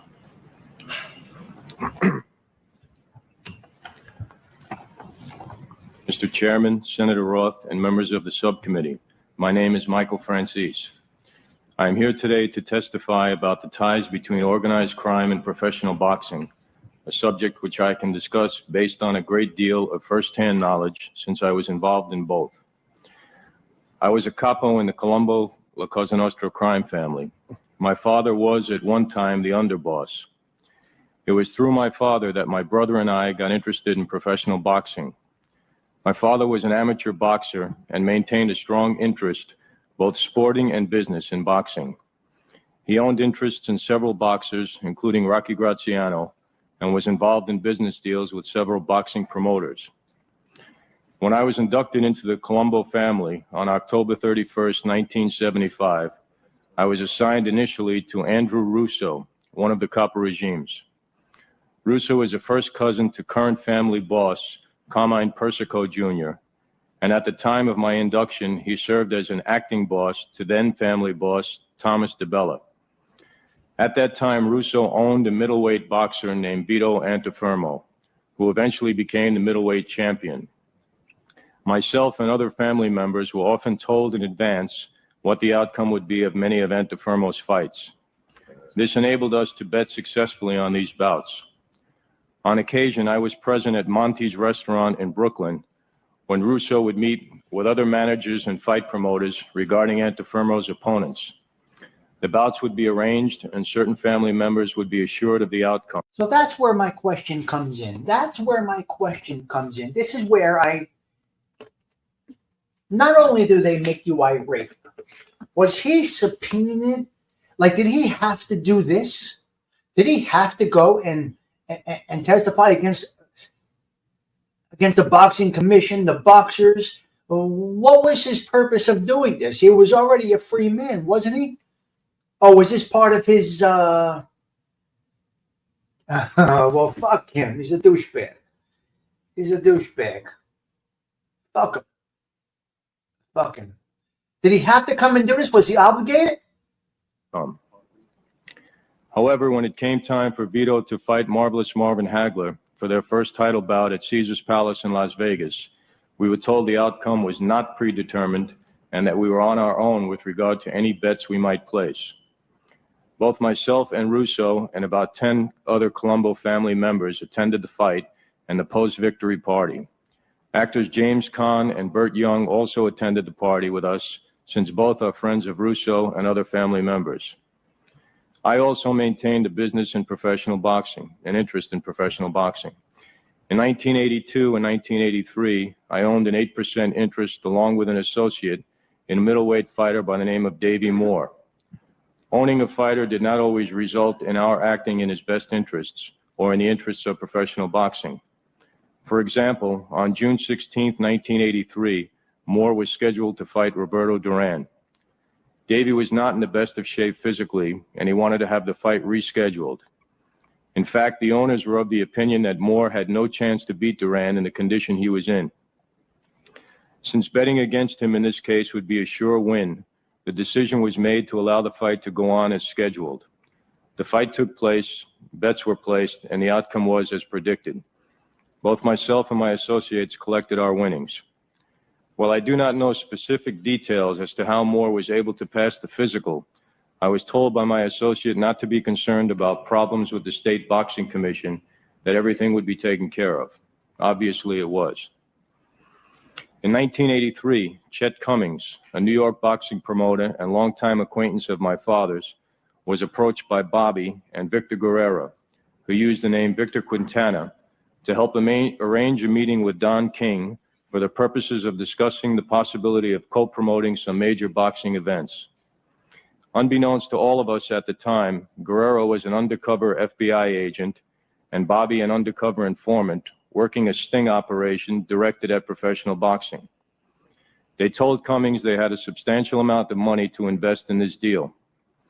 Aware of my father's connection to organized crime, Cummings introduced Guerrero and Bobby to my father with the intention of having him arrange a meeting for the pair with Don King. My father, in turn, introduced them to me. Up until that time, I had never met with King personally, although I had been in his presence on one prior occasion. My father knew I had not met King. However, he knew I would be able to make contact with him either through family connections or through some of my own contacts. I agreed to meet with Guerrero and Bobby for the purpose of arranging a meeting between the parties. At my initial meeting with Guerrero and Bobby, they told me they wanted to launder a great deal of money they had accumulated dealing in narcotics in South America. They assured me, however, that they were no longer in the drug business and that they wanted to launder their money so it could be invested into legitimate businesses here in the United States. In their view, co-promoting professional boxing events was the perfect vehicle for such a purpose, and Don King was the ideal promoter. They figured that co-promoting major events with King could enable them to launder millions of dollars on a single event. Although I had never done business with King in the past, I understood through conversations with other family members that he had no problem working with organized crime guys. Furthermore, I recalled attending a meeting in or about the year 1976 where Paul Castellano, then boss of the Gambino family, and Thomas DeBella, boss of the Colombo family, met with King and berated him regarding certain business dealings. While I do not recall the specific details, I do remember that it involved King's knowing the outcome of fights in advance because he owned both fighters. He talks about everybody. I also recall DeBella saying that King assured him that the families would not lose any money on whatever deals they had going together. At subsequent meetings with Guerrero and Bobby, I agreed to arrange a meeting with King. I explained to them that he had connections to a family other than my own, and that protocol would require me to obtain approval from the leadership of that family. The family operated out of Cleveland. They apparently understood. The next step for me was to place the entire transaction on record with the leadership of my own family. At the time, if I recall, Carmine Persico Jr., Colombo family boss, was unavailable due to his imprisonment or to strict supervision he was under from the Department of Probation. In his absence, I met with his son, Alphonse Aliboy Persico, and Joe Tomasello, both of whom were family couples. I can't believe this testimony. I was given their blessing to proceed with the deal. Through prior conversations and business dealings with Tom Corky Vastola, a DeCavalcanti family soldier, Holy I was shit, he came over aware here that he had too? done business with King in the past. I intended to... He brought that shit over here too, to Jersey? I never looked at it this far, Mob Facts. He brought that shit right to my neighborhood, right? He brought that shit right to Jersey. What a garbage pail. He went all the way from Paul Castellano out there to Elizabeth, New Jersey over here. What a jerk off. Jerk off. To use him as a liaison to the Cleveland family to clear the way for the deal to move forward. I arranged a meeting with Vastola and his capo, Jimmy Rotunda, at Gargiulio's restaurant on Coney Island. I brought Guerrero and Bobby with me. Initially, I sat down privately with Rotundo and Vastola and briefed them on the details while Guerrero and Bobby waited at another table. I made it clear to them that I was only able to qualify these men to a point and that the conversation should proceed cautiously regarding the legitimacy of the transaction. Guerrero was then summoned to the table and asked how much money he was prepared to invest. He was told that dealing with King was playing in the big leagues and that King would not be interested in dealing in small change. Guerrero said he had $3 million to invest initially. The amount was satisfactory, and the DeCavalcantes agreed to contact the Cleveland family. Within a short time of the meeting, I was contacted by Vastola and told the Cleveland family approved my going forward. The next step was to arrange a meeting with King, having received the blessings of all the relevant parties. While at the offices of Spring Records in Manhattan, I mentioned to both Roy and Julie Rifkin, who were longtime family friends and business associates in the music industry, that I was going to reach out for Don King. They suggested that I go through the Reverend Al Sharpton, since he often boasted of having a close relationship with King. I knew Sharpton and was aware that he was associated with people in the Genovese family, in particular with family soldier Danny Pagano.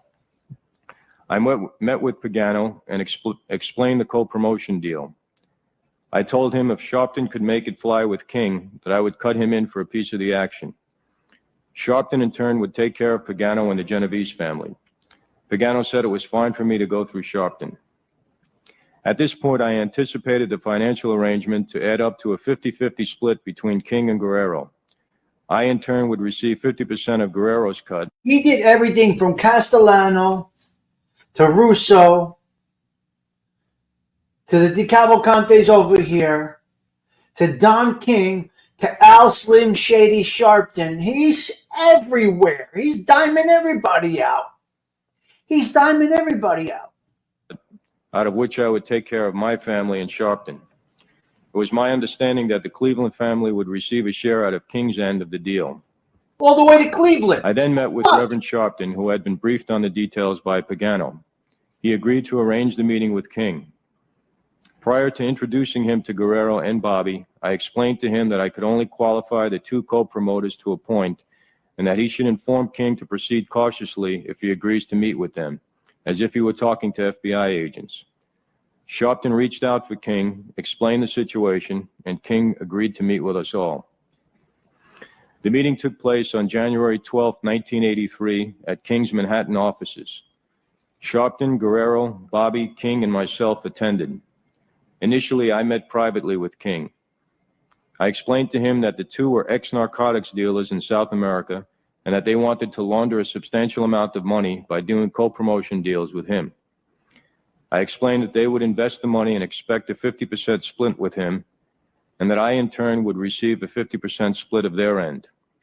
I informed him I had touched base with the Cleveland family on the transaction, and he was aware of that. I also repeated to King what I had told Sharpton, that I could only qualify these guys to a point, and until we can get more comfortable with them, speak to them as if he were talking to FBI agents. We further talked about licensing the promoters in the various states the bouts might be held. I told King they had already acquired a license in New Jersey through a friend of mine. King told me not to worry about licenses because he could get them licensed in any state. I made him understand that my family was very interested in seeing this deal go forward, and that if it proceeded successfully, that I too had a substantial amount of cash to invest in his promotions. King assured me that I should not be concerned about losing money on any family situation. Having made all of this clear between us, we invited everyone in for the meeting. At the general meeting among King, Sharpton, Guerrero, Bobby, and myself, it was agreed that the co-promotion would go forward. The next step was for Guerrero and Bobby to come up with the money. For reasons I am unaware of, the money never came forward. As far as all of the other principals to this deal, including Don King, were concerned, the deal was ready to proceed. As you can see, the preparations for this single deal involved members of 4 organized crime families: the Colombo, the DeCavalcanti, the Genovese, and the Cleveland families. He just cannot shut up. How do you stop him from talking? He says he never ratted. You can't even stop him from talking. Chicky, he won't shut up. He hasn't stopped. They don't even have to ask him a question.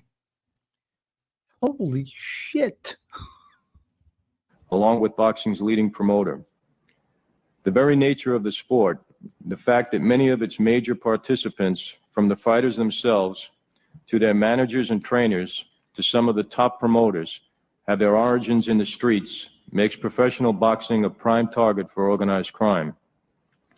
Due to their backgrounds, it makes it relatively easy in many cases. They don't have to for organized interrupt crime him figures to once. deal with They don't many of have the- to those stop people him for associated with the question. sport. This is opening statement, right? Traditionally, organized crime has been attracted to boxing because of the money to be made gambling on fights. It has been able to exert a significant amount of control and influence over the people in control of the sport. In recent years, the attraction has increased due to the huge amount of money that can now be made by controlling major fighters and the rights to promote their events. In my opinion, professional boxing will always hold a major interest for members of organized crime. You are a jerk However, it has off. been my experience in recent Jerk off. years that organized crime figures are becoming increasingly more reluctant to get involved in enterprises or activities that are in some way monitored or controlled by the federal government. This is due to the great amount of pressure the federal government has placed on organized crime in the past decade and the relative degree of success it has had in prosecuting many family members. Therefore, any federal involvement in boxing is likely to result in less organized crime involvement in the You sport. guys are hysterical. I hope Hysterical. I have clarified the picture Can with you regard to imagine, my Dennis involvement Barossa? and that of the Can various you organized imagine? crime families in professional boxing today. Unbelievable. I will be happy to answer any questions you might have. There's no fucking Mr. questions after that. Franzese, when There's you no first questions. met with the undercover team, they told you they wanted to launder drug money. Is that correct? That's correct. Yet the illicit source of their money did not deter you from proceeding with the deal. That's correct. You testified that you also informed King during your private meeting that the deal was to be done using drug money that the undercover team wanted to launder through King. Is that correct? Yes, it is. Did King object to the illicit source of the money? No, he did not. Did King make any specific comment regarding the illicit source of the money? No. Did King object to being used to launder illegal drug proceeds? No, he didn't. Did he express any reservations whatsoever about doing this deal? None that I could recall, no. You testified that you also told King that Guerrero and Barrett were licensed promoters in New Jersey. Is that correct? Yes. Right to here. Do you know how they Not all. obtained their New Jersey promoter licenses, and were they obtained lawfully? I do know how they were obtained. There was Chet Cummings, who I had mentioned earlier, had a connection with a fellow, I believe, by the name of Bob Lee. And he was able to license these fellows for a price. And I know that So they he paid comes to here. have this license.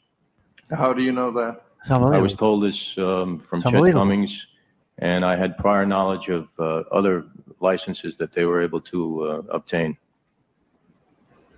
Now, you said you were a couple in the Columbia family. Are you still organized? Are you still a member of organized crime? No, I'm not. Oh. When were you inducted into the Colombo family, and can you describe your induction ceremony? I was inducted in 1975. It was Halloween night, and there was a ceremony that I guess it has been described in the past, but was a certain oath that I had to take and a certain procedure that was followed. Yeah, let me go. I'm going to ask a couple more questions, then I'll yield to Mr. When you were inducted into the Colombo family, as you stated you were, it's my understanding that a person cannot resign from the mob, yet that is what you say you have done. How were you able to accomplish this? Well, it's true you can't resign from the mob, and I never formally handed in a resignation. I just chose not to be involved anymore and sort of went my own way. Are you aware of any threats made against you as a result of your leaving the mob? Yes, I have been made aware of threats. In your statement, you said that extensive betting occurred by organized crime on the fights of certain boxers because you had inside information. How much money are we talking about being bet on these fights? Oh, several $1,000s. I remember bets being placed as much as $50,000 to $100,000 on a fight on a single person. Now, you stated that can't believe Andrew how much. Russell, I can't believe how much he's one-time given up. acting boss I of can't the imagine. Colombo family, owned boxer Vito Altofermo. Correct. Was Russo the manager of record? I don't believe so, no. But Russo controlled him and called the shots, even though he was not listed as the manager of record. That's correct, yes. Was it well known within boxing that Russo controlled Altofermo? Yes, it was pretty wide out in the open. Now, I understand that he has embarked on an acting career. Are you familiar with any of his recent roles? Other than that of The Godfather 3, no. What did he play in that role? I think he was a bodyguard.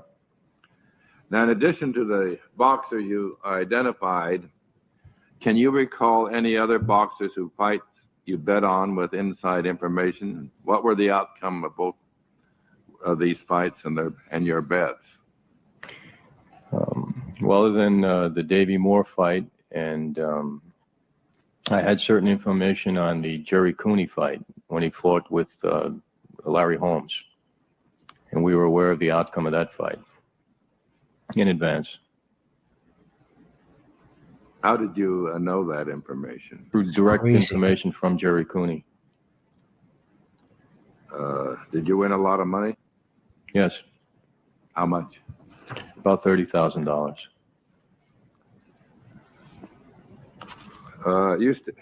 You stated that you attended a meeting in 1976. Wow. Where two organized crime bosses called King on the Carpet. Was that because a boxing match did not turn out as planned, even though King controlled both boxers in the match? It was something related to that, yes. And how did King resolve the situation? Well, by the end of the meeting, I was told. Unbelievable. Mob facts. I can't believe this is crazy. This is insanity. I got one more. We got one more up here. Let's see if we can play this right here.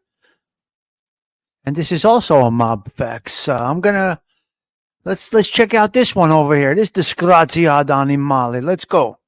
Let's go. Let's go. That objection will be part of the record.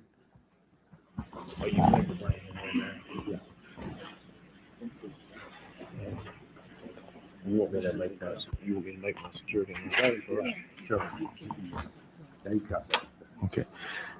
Before we bring in the witnesses, let me just get a couple of things straight and get it clear here. The Capitol Police will ensure that no spectators, because of very high security concern during this particular witness's testimony, no spectators will be permitted to stand anywhere in the hearing room during this witness's testimony today. Spectators will be confined to the available seats in the audience. No spectators will be permitted to enter or leave the hearing room during the witness's testimony, and that includes cameras and equipment. Also, no still photographers will be permitted in the well in front of the witness table during the testimony of the witness. We will appreciate everyone's understanding and cooperation in that regard. These are security measures that are essential based on the best information we have. When everything's been secured, and I'll leave that up to our law enforcement people here, then they can bring the witness in.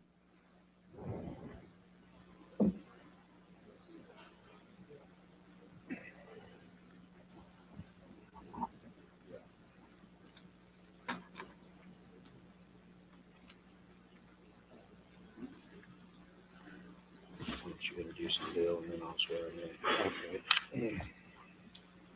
Okay. Mr. Chairman,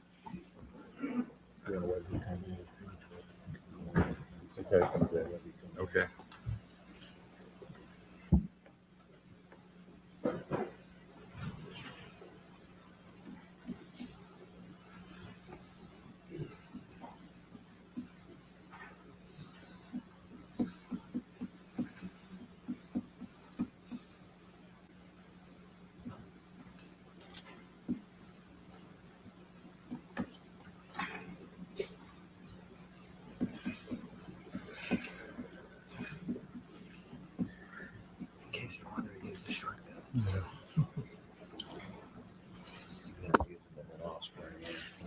Okay. If you would remain standing, please. Our first witness is Salvador Gravano. Mr. Gravano is currently in federal custody and cooperating with the government while awaiting sentencing. Mr. Gravano has testified as a government witness in several major trials and will be testifying in additional upcoming cases. Given the sensitive nature of Mr. Gravano's position as a cooperating witness, we have agreed to limit his testimony to matters relating to professional boxing. We appreciate the cooperation of all subcommittee members in abiding by this understanding. Mr. Gravano, we swear in all the witnesses before this subcommittee, so if you'll hold up your right hand, I'll give you the oath. You swear the testimony you give before this subcommittee will be the truth, the whole truth, nothing but the truth, so help you God. I do. Thank you. You can be seated. You go ahead. Mr. Gravano, you have an attorney with you today. Mr. Chairman, my name is John Gleason. I'm an assistant United States attorney in Brooklyn, New York. Okay. Chief of the Organized Crime Section, and I'm supervising the criminal investigations in which Mr. Gravano is participating. I've worked with the staff of the subcommittee in facilitating his appearance here today. We appreciate He is that. represented by counsel. Obviously, it's not me. Right. Thank you. We appreciate your cooperation. Senator Raw. Mr. Gravano, would you please proceed with your testimony? Good afternoon, Mr. Chairman, members of the Pull subcommittee. that microphone right up and talk directly into it. You can get it right in front of you and maybe tilt it up a little bit where you can speak into it. Take your time and just talk right into the mic. Okay, thank you very much. We have to be a little bit closer. Try again. How's that? I think even closer. Good afternoon, Mr. Chairman and members of the subcommittee. My name is Salvatore Gravano. Early in my life, I was given the nickname Sammy the Bull. I have been in jail since December of 1990, when I was arrested with John Gotti. I was his underboss and second of command of the Gambino family. I have been involved with organized crime since 1968, when I became associated with a guy named Shorty Spiro of the Colombo family. I committed many types of crimes when I was with Shorty, including my first murder. In 1972, I was officially released from the Colombo family to the Gambino family. I became a made member of the Gambino family in 1976. At that time, Paul Castellano was the boss of the Gambino family. In December of 1995, John Gotti, I, along with some others, murdered Paul Castellano. We took over the family. John Gotti became the boss. A couple of weeks later, I became a captain. In 1987, I became acting Gunzlier of our family. I later became the official Gunzlier. In January of 1990, I accepted the position of official underboss, which I held until I began to cooperate with the government in 1991. I decided to cooperate before we, meaning me, John Gotti, and our acting Gunzlier, Frank Locascio, went to trial. I testified in that trial and some others. I'll be testifying at more trials in the near future. As part of my deal with the government, I pleaded guilty to a charge that has a 20-year maximum sentence rather than the life sentence that I was facing if convicted at trial. As part of my cooperation, I told the government about my life of crimes, including the fact that I participated in 19 murders. As a member of our family's administration, I helped John Gotti run the family. My primary responsibility was controlling the construction industry in New York. I did this by working with union officials and companies that were owned or controlled by our family, and by dealing with other families who also controlled certain unions and companies. I have been asked to testify here today about the mob's involvement in professional boxing. I don't know much about what other families have been doing in boxing, but I do know about our family. The Gambino family has basically gotten out of boxing sometime around or before 1960. We were involved in other things that made more money.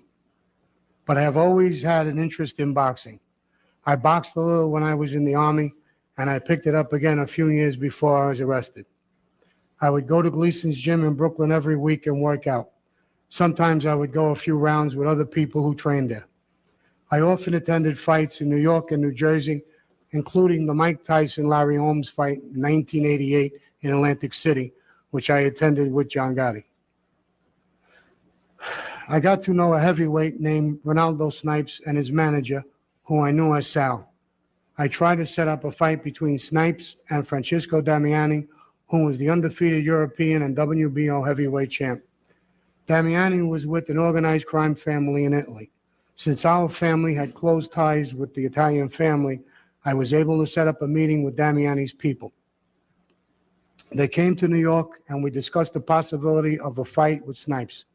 At that time, Damiani was already scheduled to fight Ray Mercer. One of the things I did to try to arrange a Damiani-Snipes fight was to reach out to set up a meeting with a guy who was in charge of boxing for Donald Trump. I believe his name was Mark Edis. Snipes, his manager Sal, and I met with this Mark in Atlantic City. He told us that a fight between Damiani and Snipes would sell. Mark thought it would be even bigger if Snipes had a high ranking with one of boxing's sanctioning bodies. Joe Watts, who was an associate in our family, told me that he had someone in Las Vegas who could help us get a ranking for Snipes.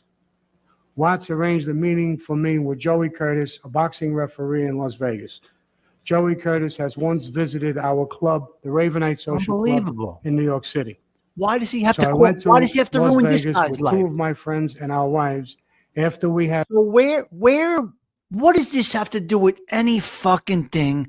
He's got to ruin the referee's life too. You're a jerk off, a jag off, and the people don't know enough. And shows like this and clips like what Mob Facts puts together gets this shit out there. This is the stuff you don't hear. Why does he have to ruin the referee's life? You're a jerk off. It's unfucking believable. They just can't stop talking once they start talking. It's unreal.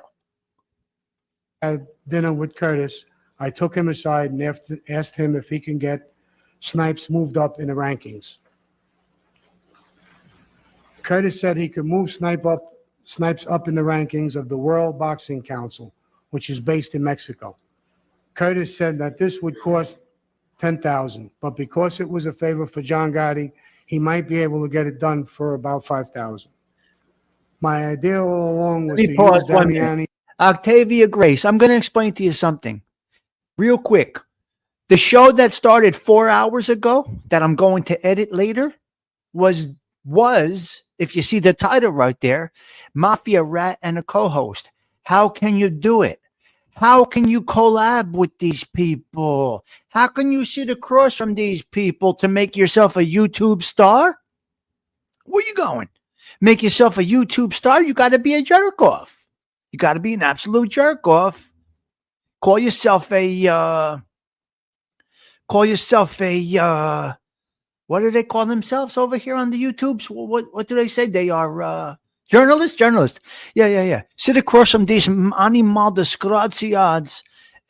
I just can't. So Octavia Grace, I don't know. This show just came together today without me. I came up with this topic last night. Mob Facts posted something this morning. I reached out to Mob Facts, gave him a hit. I said, you mind if I share some content today? He said, you never had to ask. And 4 hours later, here we are. And the beginning of the show and the end of the show all come together. But this is unbelievable. Snipes fight as a setup fight to get Damiani a big payday against Mike Tyson. My plan was for Snipes to have a high ranking and then make it look good but lose to Damiani. I never discussed this with Snipes because Damiani lost to Mercer, which put Damiani out of the picture for a major fight. I'm sure that we would have had no problem in convincing Snipes to lose. Another boxer our family has an interest in is Buddy McGirt, who recently my lost God, to he's got to mention WBC Buddy. welterweight. I don't know if Don King is a rat. I know Al Slim Shady Sharpton is a rat, I believe, right? Isn't Al Slim Shady Sharpton a rat? I don't know about Don King being a rat. He's a sleazy motherfucker. Yeah. Yeah. I don't know. I could be wrong. Mobfax, and you would know too, but I'm not sure about King being a rat. I don't think he's a rat. You got to look into that. I think that I know Al Slim Shady Sharpton is a rat. Yeah. Oh, Don King is a rat. And he's sick and on hospice care. Is he really? Wow. What did Don King rat on? Interesting. Didn't know that. Oh, okay, guys. We didn't know. I didn't know. Yep. Oh, okay. Oh, yeah. Yes, you're right. That's right. Yes. I remember now. Sharpton definitely a rat. I can't. This YouTube makes some beautiful things. I love it. A title. His manager is Al Cerdo, who is a Gambino family associate. Al Cerdo is with Jojo Carrazzo, who is a made member of our family. I know Al Cerdo is with our family because Jojo put it on record with his captain, Peter Gotti. Also, a beef came up between our family and the Buffalino family about who McGurk was with. So we had to go to Buffalo. Scandria, the Gonzalea of the Buffalino family, complained to John Gotti that the Buffalinos had a piece of McGurk. Gotti told me to arrange a meeting with Scandria and Jojo to resolve the beef. I actually had several meetings with Jojo and Scandria about this. Jojo said that he had paid Scandria some money to walk away from McGurk. But now Scandria wanted back in because McGurk had done well and was getting bigger purses. After hearing both of them, I recommended to John Gotti that Jojo was right and that McGurk should stay with Jojo and our family. Eddie Scandria was not satisfied with my decision and kept coming back for more meetings. I got tired of meeting with Scandria about this, but out of respect for his position and age, we had Frank Locascio, who was part of our administration, continue to talk to him. But our position never changed. Cerdo and McGurk stayed with our family. I should point out that the person who was really with us was Al Cerdo. His relationship with Jojo Carrazzo is how we had a piece of McGurk. McGurk is a fighter, and although Cerdo brought him by the club once to introduce him to some people, it wouldn't really be fair for me to say that he was an associate of organized crime. But Cerdo was with us, and that gave us our interest in McGurk. Our family was not the only family in boxing.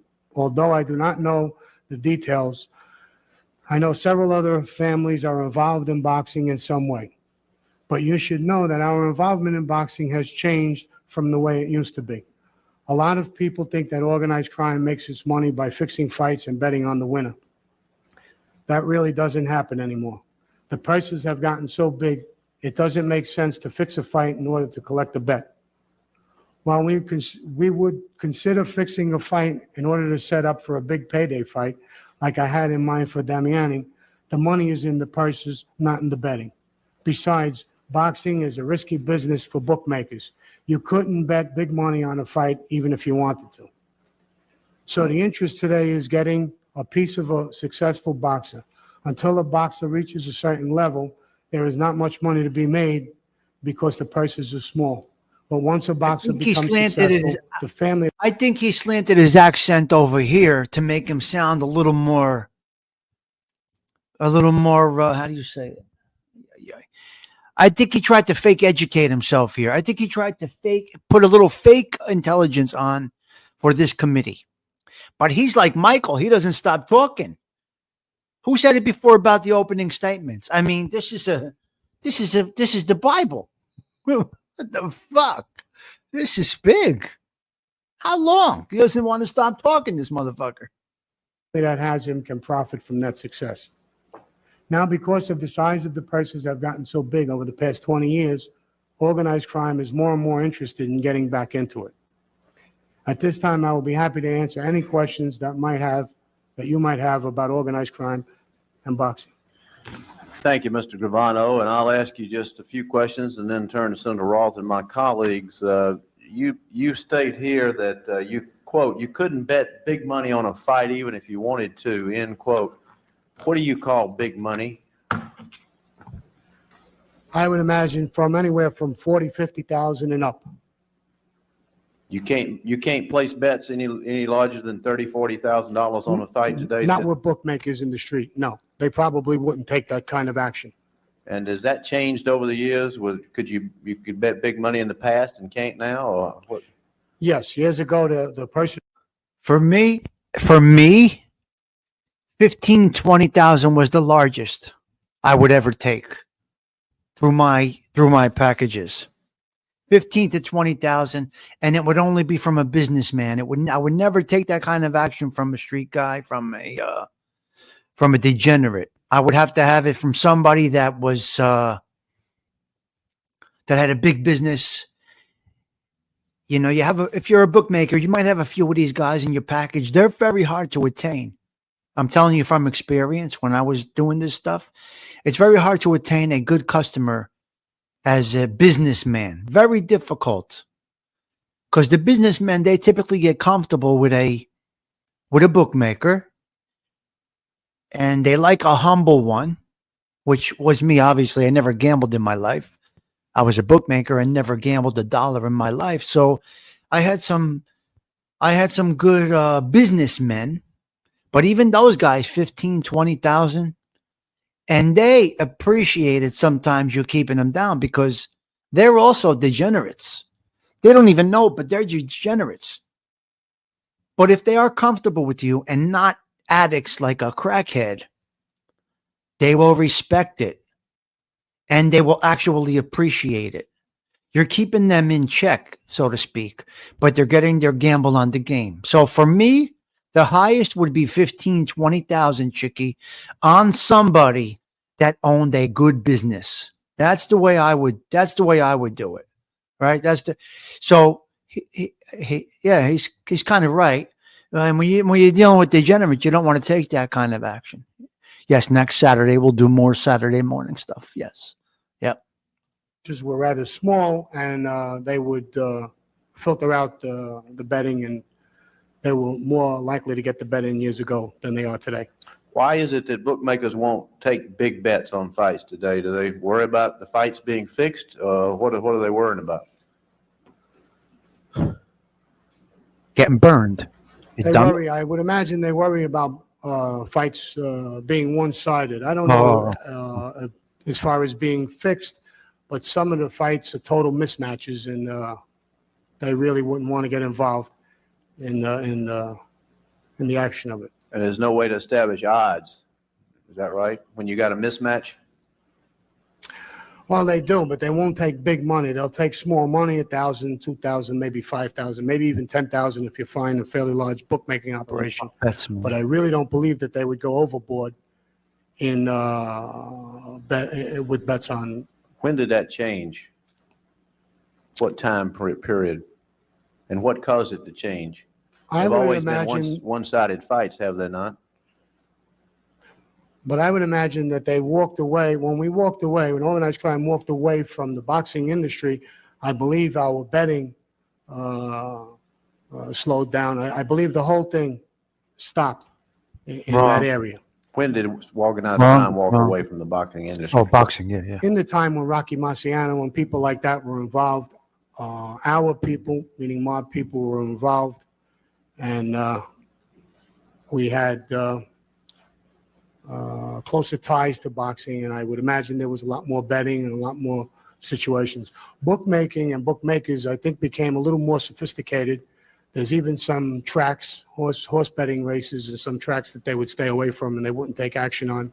There is also some games that they wouldn't take action on, but they might take action on, if you wanted to call a knockout, which round or something like that, which would make the bet very, very hard and complicated.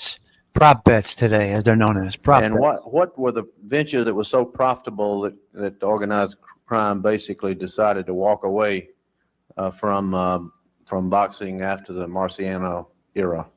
What things shifted in organized crime then? Was that when organized crime started getting into narcotics, or what were the things that were so lucrative that organized crime lost interest in boxing? I believe at that time, organized crime became more sophisticated. We got into unions, construction at that point, shipping, garment, garbage. and Everything. they became a lot more lucrative than the boxing industry. Prices were very, very small. Would that have been in the 1950 timeframe, 50s, 50s, 60s. And we reached Raymond Patriarca from a New England family. As far as Ronaldo Snipes, he was close to me. I don't really know who asked him at that particular point. Thank you very much. Senator Roth. In answer to a question to the chairman, you stated there were certain people in boxing who you thought you could reach, and that's one of the reasons you went back into boxing. Who were those people that you thought you could reach? Well, in some of our conversations, when we tried to set up the fight with Ronaldo Snipes and Damiani to reach Donald Trump, we reached an entertainer. His name is Jimmy Roselli. Jimmy Roselli has a brother-in-law who's a heavyweight gambler and gambles in Atlantic City. And we used that resource to get to a Donald Trump. Unbelievable. We know that Fucking believable. a Lou Duva was Unreal. close to people in the Genovese family. I really don't know if he's with these people, but we do know that he has relationships with some of those people, and we would be able to reach him. Marvin Hagler was very, very close with the Petrocelli brothers. We believed that one of them might even be a made member of one of the New England families, but they were his trainers, and we would be able to reach them. At Okay. one point, He says, wait. we reached out for Don King, who gave us a message back that he had problems with the government and problems with taxes, and he didn't think it was the right time to meet. And we reached Raymond Patriarca from a New England family who would reach a Cleveland family. Yes, he did. And they had access Yep. to You're right. Don King, seemed like some control over Don King. And they would explain to him at the next request to meet him for John Gotti and myself that it would be in his best interest that he would meet with us. And we knew that Nicky Scarfo had some interest in some fighters and other families around the country. There's a Unbelievable. guy named Andrew Russo, who was a captain in the Colombo family. What the who fuck? has Why?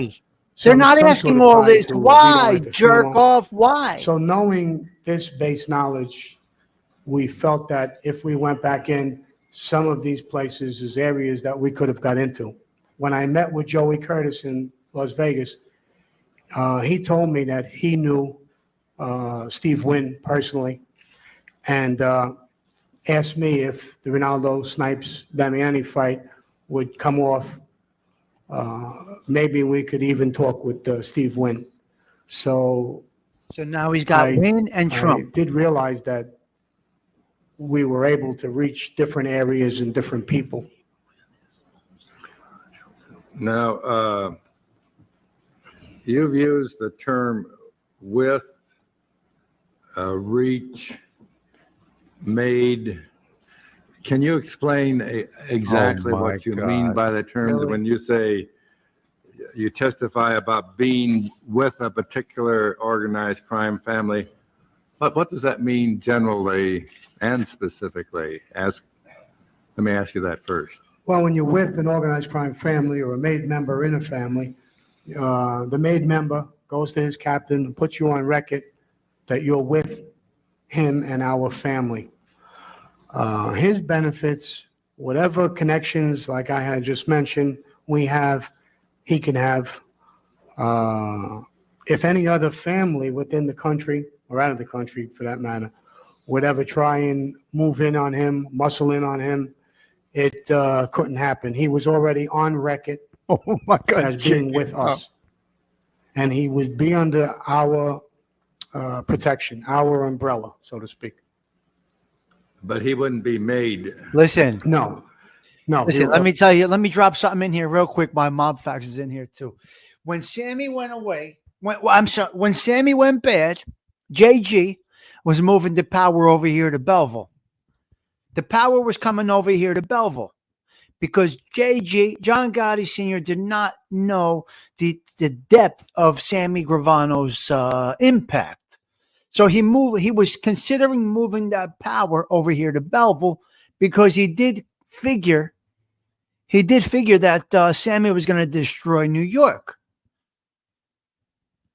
So he moved the power over to Bobby. He was it didn't happen because I'll tell you why. He was considering moving that power over here to Bobby Cabert, to the Belleville crew, right here, right where I'm at, right? A couple of blocks from me. Because he loved Bobby Cabert. John Gotti Sr. loved Bobby Cabert. And he was moving the Gambino power over to Belleville because he did figure that Sammy's going to destroy New York. Not knowing a few weeks later, Sammy's over here in Newark or wherever he was, federal court, and he put Cabert away. He put the Belleville crew away also. So he got Cabert, the captain of Belleville, to die in a cage, and John Gotti Sr. to die in a cage. But good things did happen, I must be honest with you, when JG took over. When John Gotti Sr. took over, things were well over here in this area. A lot of guys got a lot of good things happening over here, for a time. And then he just destroyed everything. A made member is another stage when a man, after a period of years, is with somebody and is brought into a meeting and is given the oath and becomes a made member. He's a full member, in other words. He's a blood member. A blood member. Yes. And what do you mean by the word reach? Well, reach. If we don't know Donald Trump himself, we have ways to reach him, and it's just a term I'm using. In other words, we would use Jimmy Roselli or Jimmy Roselli's brother-in-law, or Bobby Sasso, who controls 282 Union in New York, and Donald Trump obviously does a lot of construction, and if Bobby Sasso, the president of 282, the Teamsters, who is with our family, would reach Donald Trump and tell him that we were interested in a meeting with him. When I say we, I don't mean me or John Gotti. I don't know if Trump would meet us, but it would open the door for a meeting with Snipes' manager or Damiani's manager or whoever we put in front of this thing to make it look legitimate. After a while, myself and John Gotti and people like us would probably take a back seat to somebody who's a little bit cleaner. Now, you said you know that McGirt is with the Gambino family because Caruso put it on the record with Peter Gotti. What does it mean to put something on record? Well, when a man is a made member, he goes to his captain, which is his supervisor right above him. He goes to him and he puts it on record with him on what he's doing, what businesses he has, who he has with him. This goes on record with his captain. His captain will bring it up to the administration. So ultimately, the boss has a good idea what the family has in many different industries, what contacts, who has within the family, so that if I wanted to get into boxing or if we wanted to get into boxing, we would know immediately that we can call for Pete Gotti to send for JoJo. We know we would be able to get Al Cerdo and Buddy McGirt through that avenue. If a different captain, let's assume, I'm just using this as an example, was close with a Lou Duva, we would reach that captain to reach a Lou Duva. But ultimately, the boss and the administration would know who has what. It's just a matter of putting it, that's what we mean by putting it on record. You mentioned Peter Gotti. Who is he? Peter Gotti is John Gotti's brother, but more importantly, he's a captain within our family. Now, is it possible that Buddy McGirt did not know that part of his earnings were going to organized crime? It's very possible, Senator. Very possible. Yes. Now, you testified that several meetings were held to settle a dispute between the Gambino and Buffalino families concerning who owned parts of boxer Buddy McGirt's contract. I'd like you to watch an FBI surveillance videotape from November 15, 1989, and identify, if you can, the three individuals shown on this tape. You have to look, I think, at this screen here.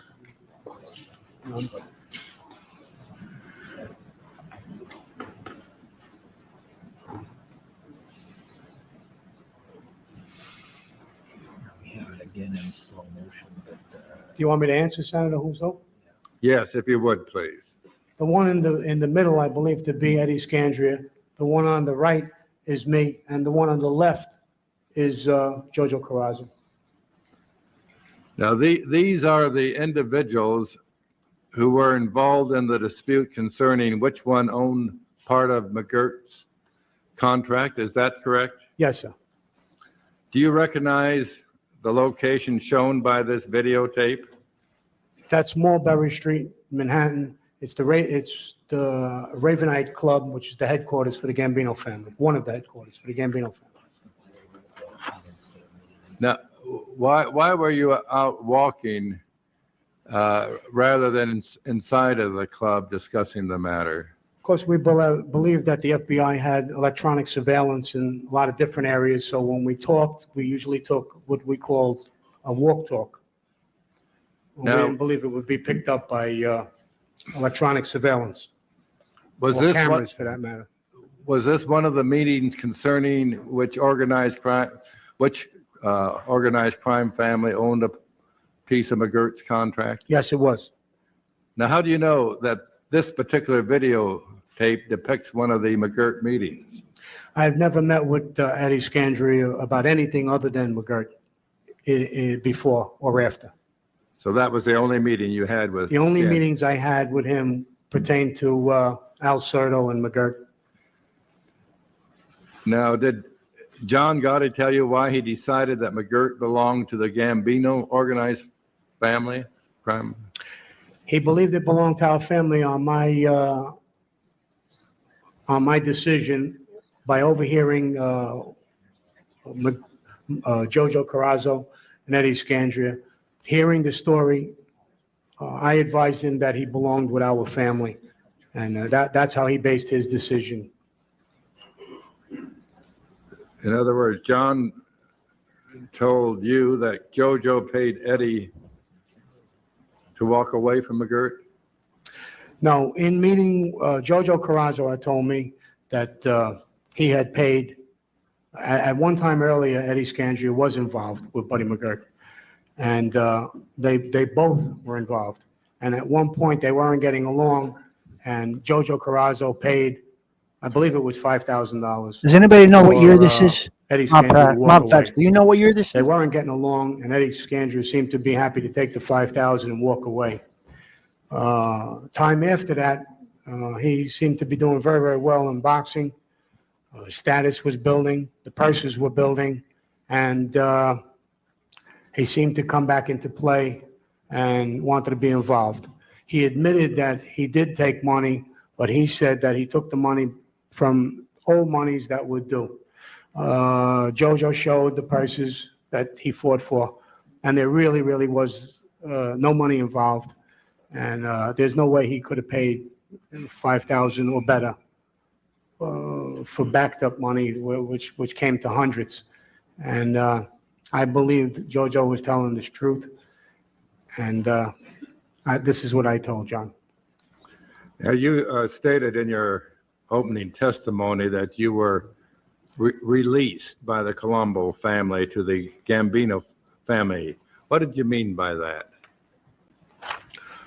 Well, in that time, I wasn't a made member. I was on record. I was on record. I was an associate of the Colombo family. I wasn't a made member, and I was put on record with their family. Once you're on record, You belong to that family, and it takes an official release from that family to for you to leave. Thank you. My time is up. Senator Cohen or Senator McCain? Senator McCain. Thank you, Mr. Chairman. Thank you, Mr. Gravano, for your testimony. It's very interesting. In part of your testimony, you talked about a referee named Joey Curtis that could move Sipes up in the World Boxing Council rankings. Yes, sir. And that's the outfit that's headed by Mr. Jose Solomon, I believe. I really don't know who heads that organization. You are a fight fan, though. Yes, I am. And have you noticed in the past on other occasions that someone has moved up in the WBC rankings in time for a fight, and then that person disappears or drops way down again? Have you seen that happen before? Well, it's common knowledge. I'm not surprised by it. I don't really follow that part of it, but it's basically common knowledge that it can be done. I wasn't sure at that point which sanctioning body did it because I really wasn't involved. Joey Curtis made me aware of this sanctioning body. I don't really know if any other sanctioning body. It's called does it. declassified. But it was They common knowledge declassified that the it could be boxing. done. Yeah, it's not something that's a major secret. If you mentioned two names, Vito Antifermo and Marvin Hagler, as both having mob ties, or have their people having some connection. That's Is that disgusting. correct? Yes. Fucker, They you both fought motherfucker. A couple of fights, so that might have been. You're a garbage pail. Interesting. Could I ask you a couple of other names? Emmanuel Stewart. Any connection there? I know the name, but I don't know of any connection with him. Mr. Duva. Mr. Lou Duva, I understood to be with, or close with anyway, people in the Genovese family. If we were going to go back into boxing, we would be able to reach people in the Genovese family. We would probably reach their boss, who was Chin, and find out what could be done. We never got to that point. And Mr. Don King, you mentioned earlier, had been approached, but had been negative in response. You have no other information about his connections. I know earlier on, a lot of years ago, this is before John Gotti and myself took over the family, that Don King had reached out for Paul Castellano, and Paul Castellano didn't want to meet with him for whatever reason. So I knew he was around. I knew he had some ties. And when we were considering Snipes and Damiani, we were considering a possible conversation with him for promotional reasons, for obvious reasons. I mean, he literally just about controls a good part of boxing. Which brings me, but the connection with either Mr. Wynn or Mr. Trump you don't know of no direct connection, except that they did have to do business with these individuals that control the majority of the best fighters. Is that right? They've done nothing wrong as far as I know, and they're not with anybody as far as I know. They're just in that business, and they would have to deal with people. We would have to reach the people that they would have to deal with in order to talk with them.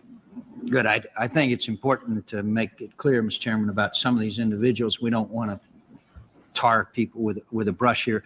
You said in your statement that in the case of the Ronaldo Snipes Damiani fight, you said, I'm sure that we would have had no problem in convincing Snipes to lose. Why do you make that statement, Mr. Gravano? I myself was very close with Snipes. Snipes was broke at that particular point. If we were able to set up a big payday fight, I would have told him that there was X amount of dollars in a purse. I probably would have approached him with some cash under the table. And he was shunned by Don King. He was on the outskirts. He couldn't get any more fights. He was just about over the hill at 30 some odd years old. And I believe I had enough of a relationship with him to convince him in that respect. And if he would have agreed, I'm sure he would have lived up to it. At the end of your statement, you say now because the size of the purses has gotten so big over the past 20 years, organized crime is more and more interested in getting back into it. Do you have any specifics of that interest? Well, for a long time, it wasn't even talked about. And through the years, it was becoming more and more talked about. again, with Alun and names like that within the industry, it popped up. I wasn't really in the boxing So many names in here industry. today. It Unbelievable. was more of a hobby to me, and I heard it on the outskirts. My expertise in the Gambino family was in construction, and I dealt with that. But as the purses got bigger and bigger, not only did John Gotti and myself start to look at it, but I'm sure in conversations that I've had with people, more and more people were looking at it. Yeah, you're right. At these big fights, you'd have the opportunity to see many friends and adversaries? Yes. Thank you, Mr. Chairman. Thank you, Mr. President. McCain, Senator Cohen.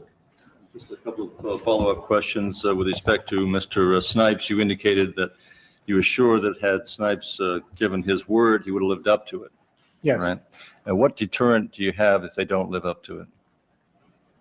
Let's suppose he got in the ring, he felt pretty good, and suddenly victory is a couple of punches away.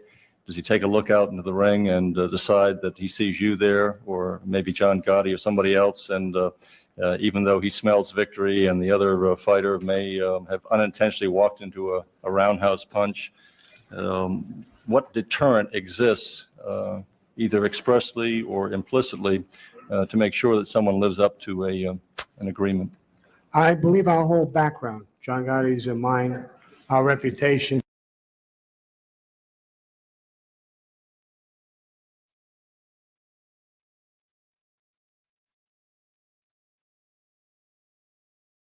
That's where we're at. That was great stuff. There's more. There's hours. We can go all day with this stuff, but it's just crazy. Mob Facts. Man, you got some great stuff.